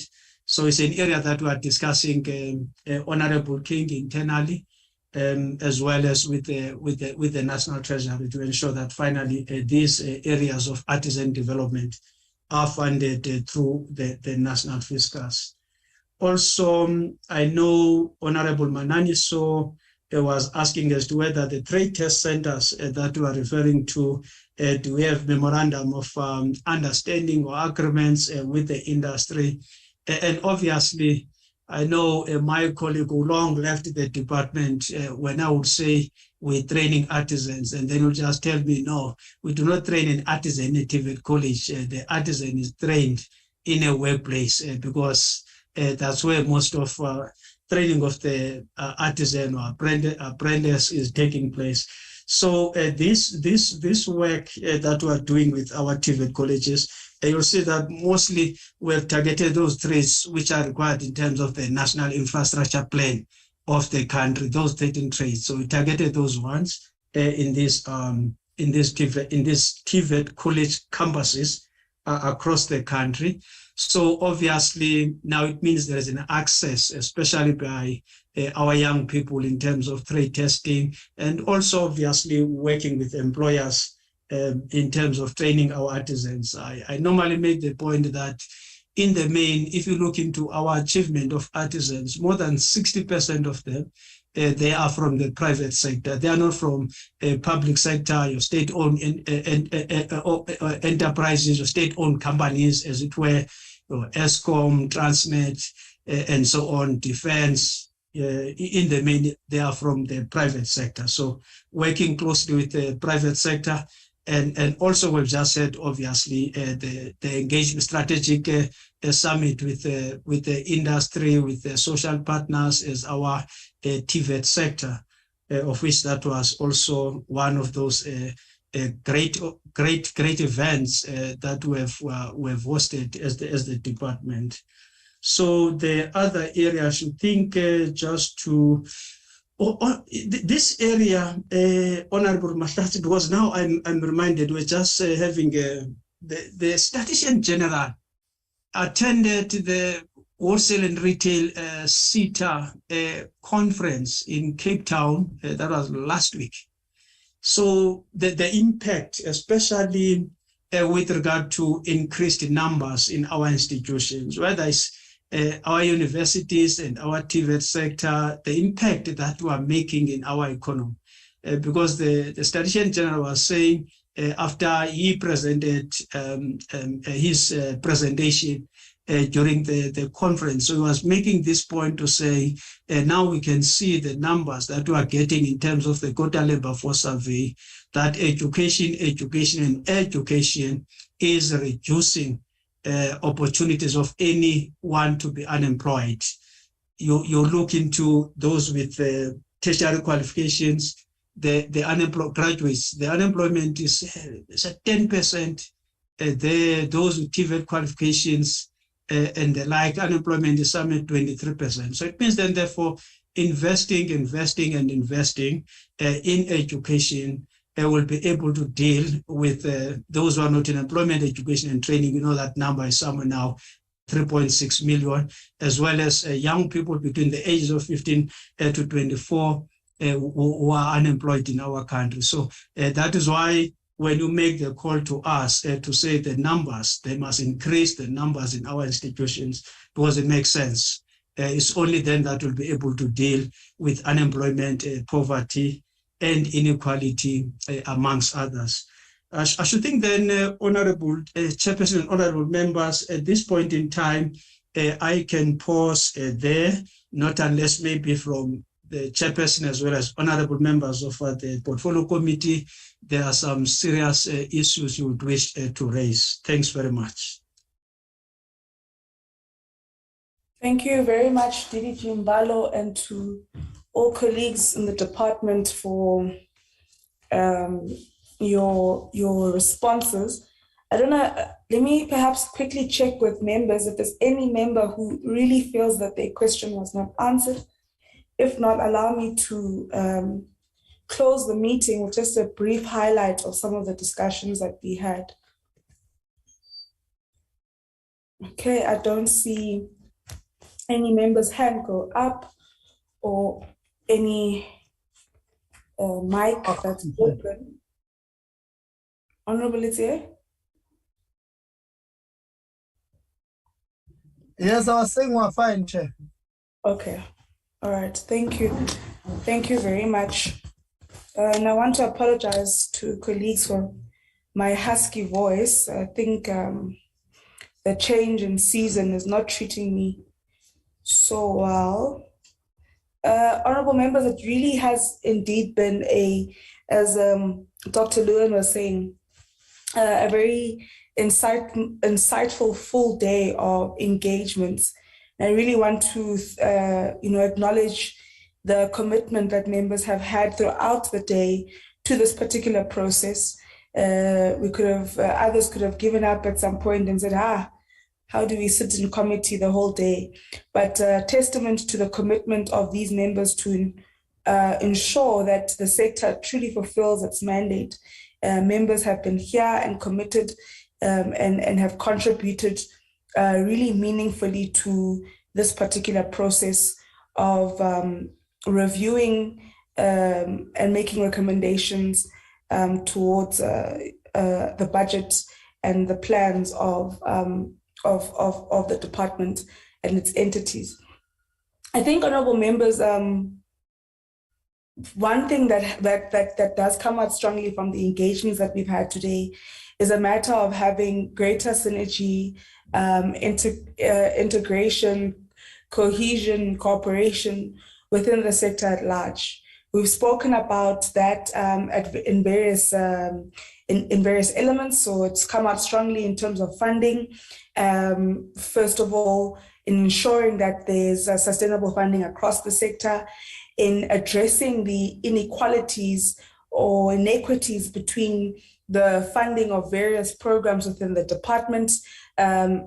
Still on the table is the concern around funding for the CT program, and of course funding for the TVET program, considering the massive gap between funding for those programs and that of the university program.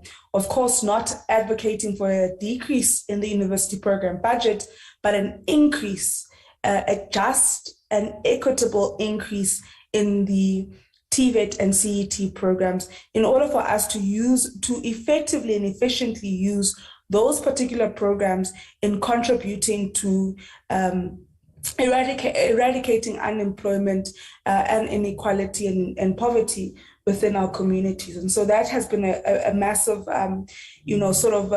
observation and area of concern in terms of how we address those matters moving forward. And we are hoping that the student funding report will give some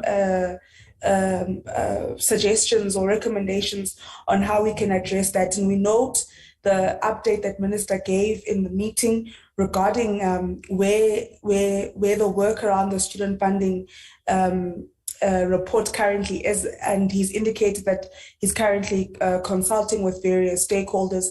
And we've also alluded to the fact that perhaps stakeholders such as the Financial and Fiscal Commission should be consulted in the ongoing consultations of the department. We really want to implore on the department to meet its intended targets of concluding its work of consultations on the student funding report. I think it's very important that we expedite our work on this to really bring a solution to this crisis. For me, I think the biggest thing is the sustainability, the stability that perhaps the recommendations coming out of this report could give to the sector. Stability that, if we do not ensure, has a direct impact on the core mandate and core business of the PSET system, which is to ensure that citizens of this country attain skills and knowledge in order for them to be active participants of our economy and contribute to the development of our country. And so, we really hope that we really implore rather on the department to ensure that it meets its targets in relation to that. Still on the theme of integration, there's then this concern around a lack of integration in terms of information within the department, and there the committee strongly suggested that the department urgently develops an integrated information management system, and that the department institutes an investigation into this particular malpractice, and this should be done within perhaps a month after we adopt the BRR report rather, as a committee.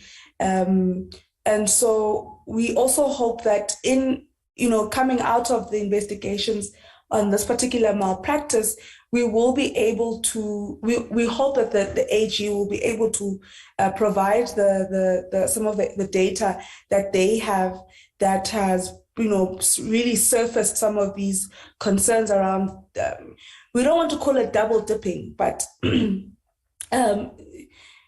this concern that is coming out of the SETAs. And so we would need that the AG submits a detailed information to ourselves and to the department on how each SETA has contributed to the findings in relation to the value add work of the department.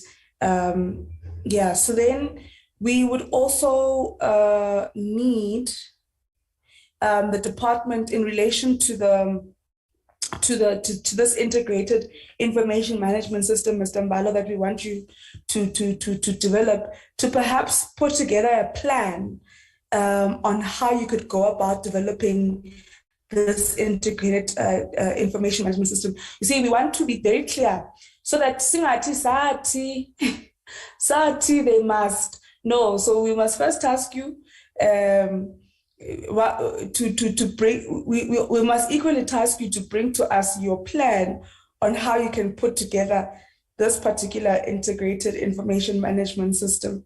And I think this particular plan, it would be important for it to also have timeframes, as we always say. I know the last time when you came to us and you presented the master skills plan, in as much as it was not, it was not matured, in terms of where it ought to go, it also still afforded us an opportunity to shape how we'd want that master skills, what we would want to be incorporated in that master skills plan. But we really hope that within the next 3 months, after we adopt the BRR report, that you will be able to give us a plan on how you can go about in terms of putting together an integrated information management system. And then, of course, we must, raise as an area of concern the issue of the dual registration of students at universities.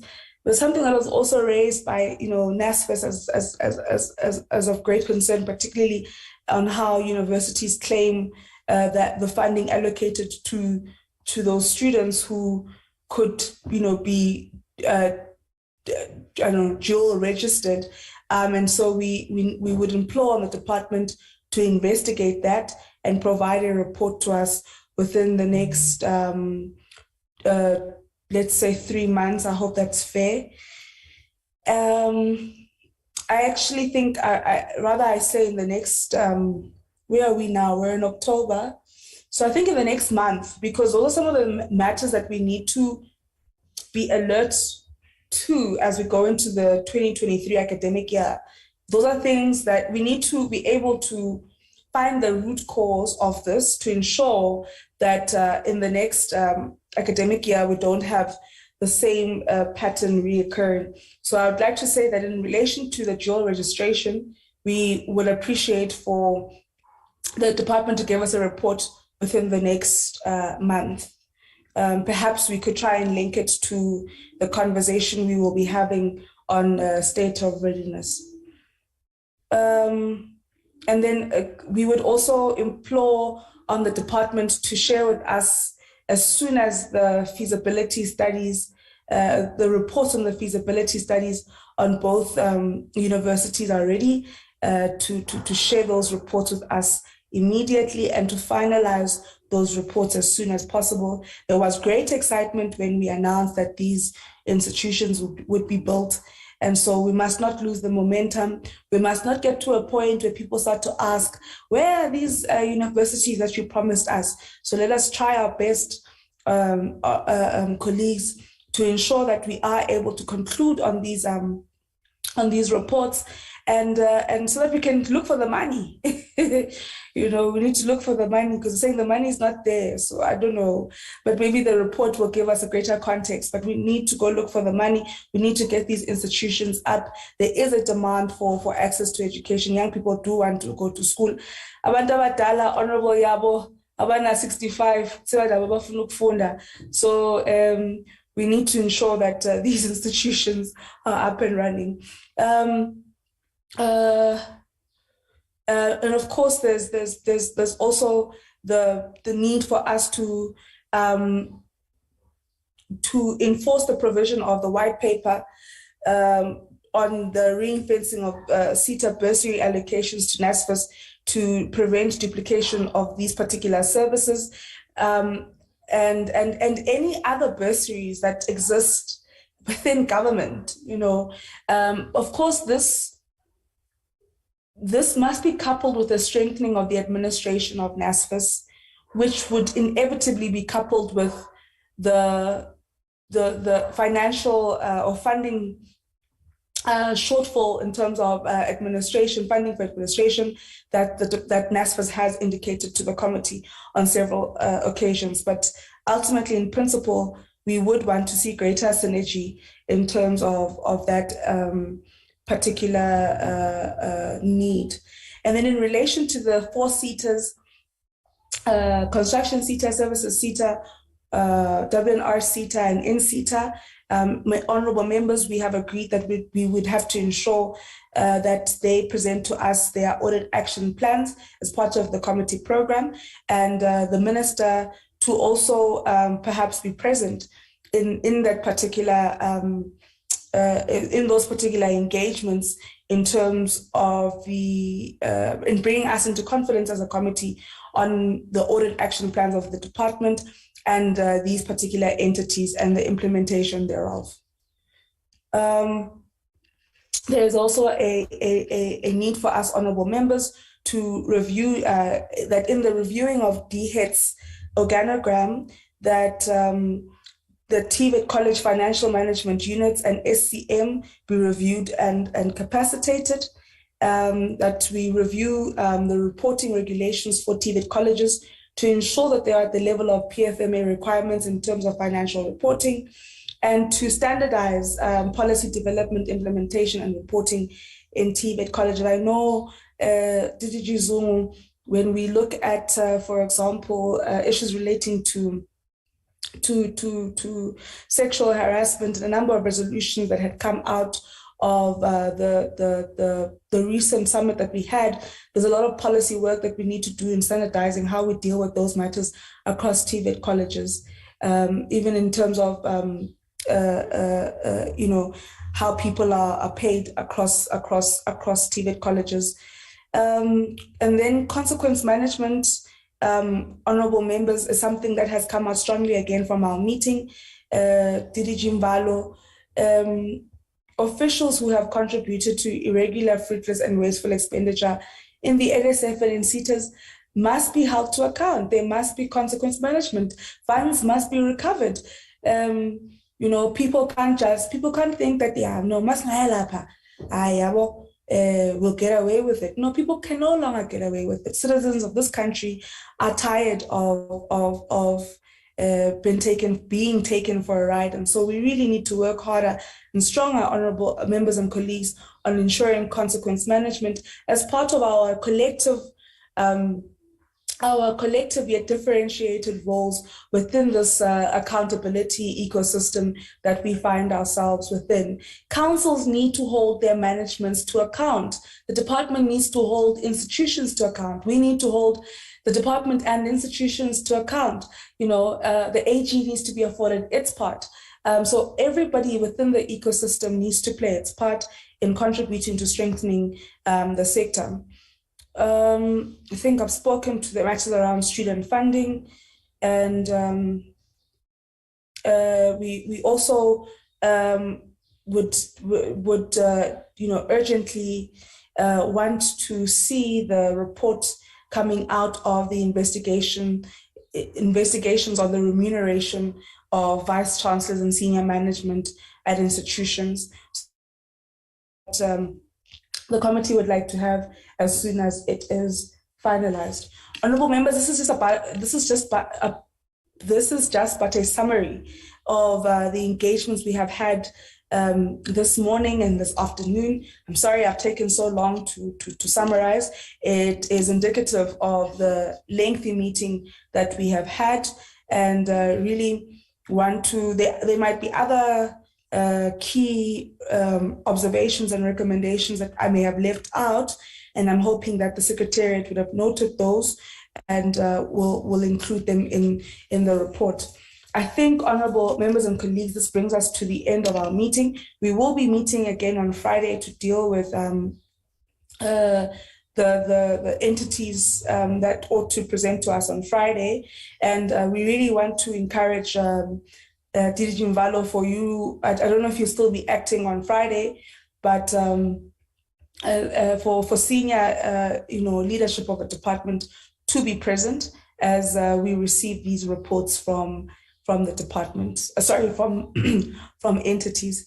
Honourable members, that then and colleagues, that then it's 6 o'clock, and that brings us to the end of our meeting. Thank you very much. We'll see each other on Friday. Thank you. Long live the chair. Zoom. Honorable, let's see. Yeah. No. Let's deliver. Yeah, we are delivering. Yeah. It can be that all our tribute colleges are submitting annual statements that have material findings. No. They are delivering. We have to give me the salaries that will match those of the CAs, honorable, let's say. So. No. I'll get even if you hire me there as a CFO, I will get the financial statement right. This one is not about money. It's about people wanting to do what they want to do. You are hired as we speak. Yeah, you see, AG is going to come back and say, how did you hire that one? I think I see where the problem is now. What are you attempting? What are you attempting? No, I think the AG must come back.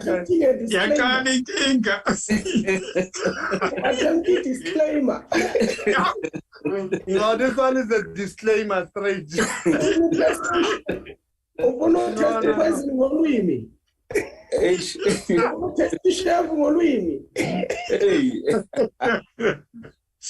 Cheers. Recording stopped. Where are our colleagues from FFC? My honourable member. The Tibet program. It can't be that every year AG must raise issues with our sitters. It can't be. Yes.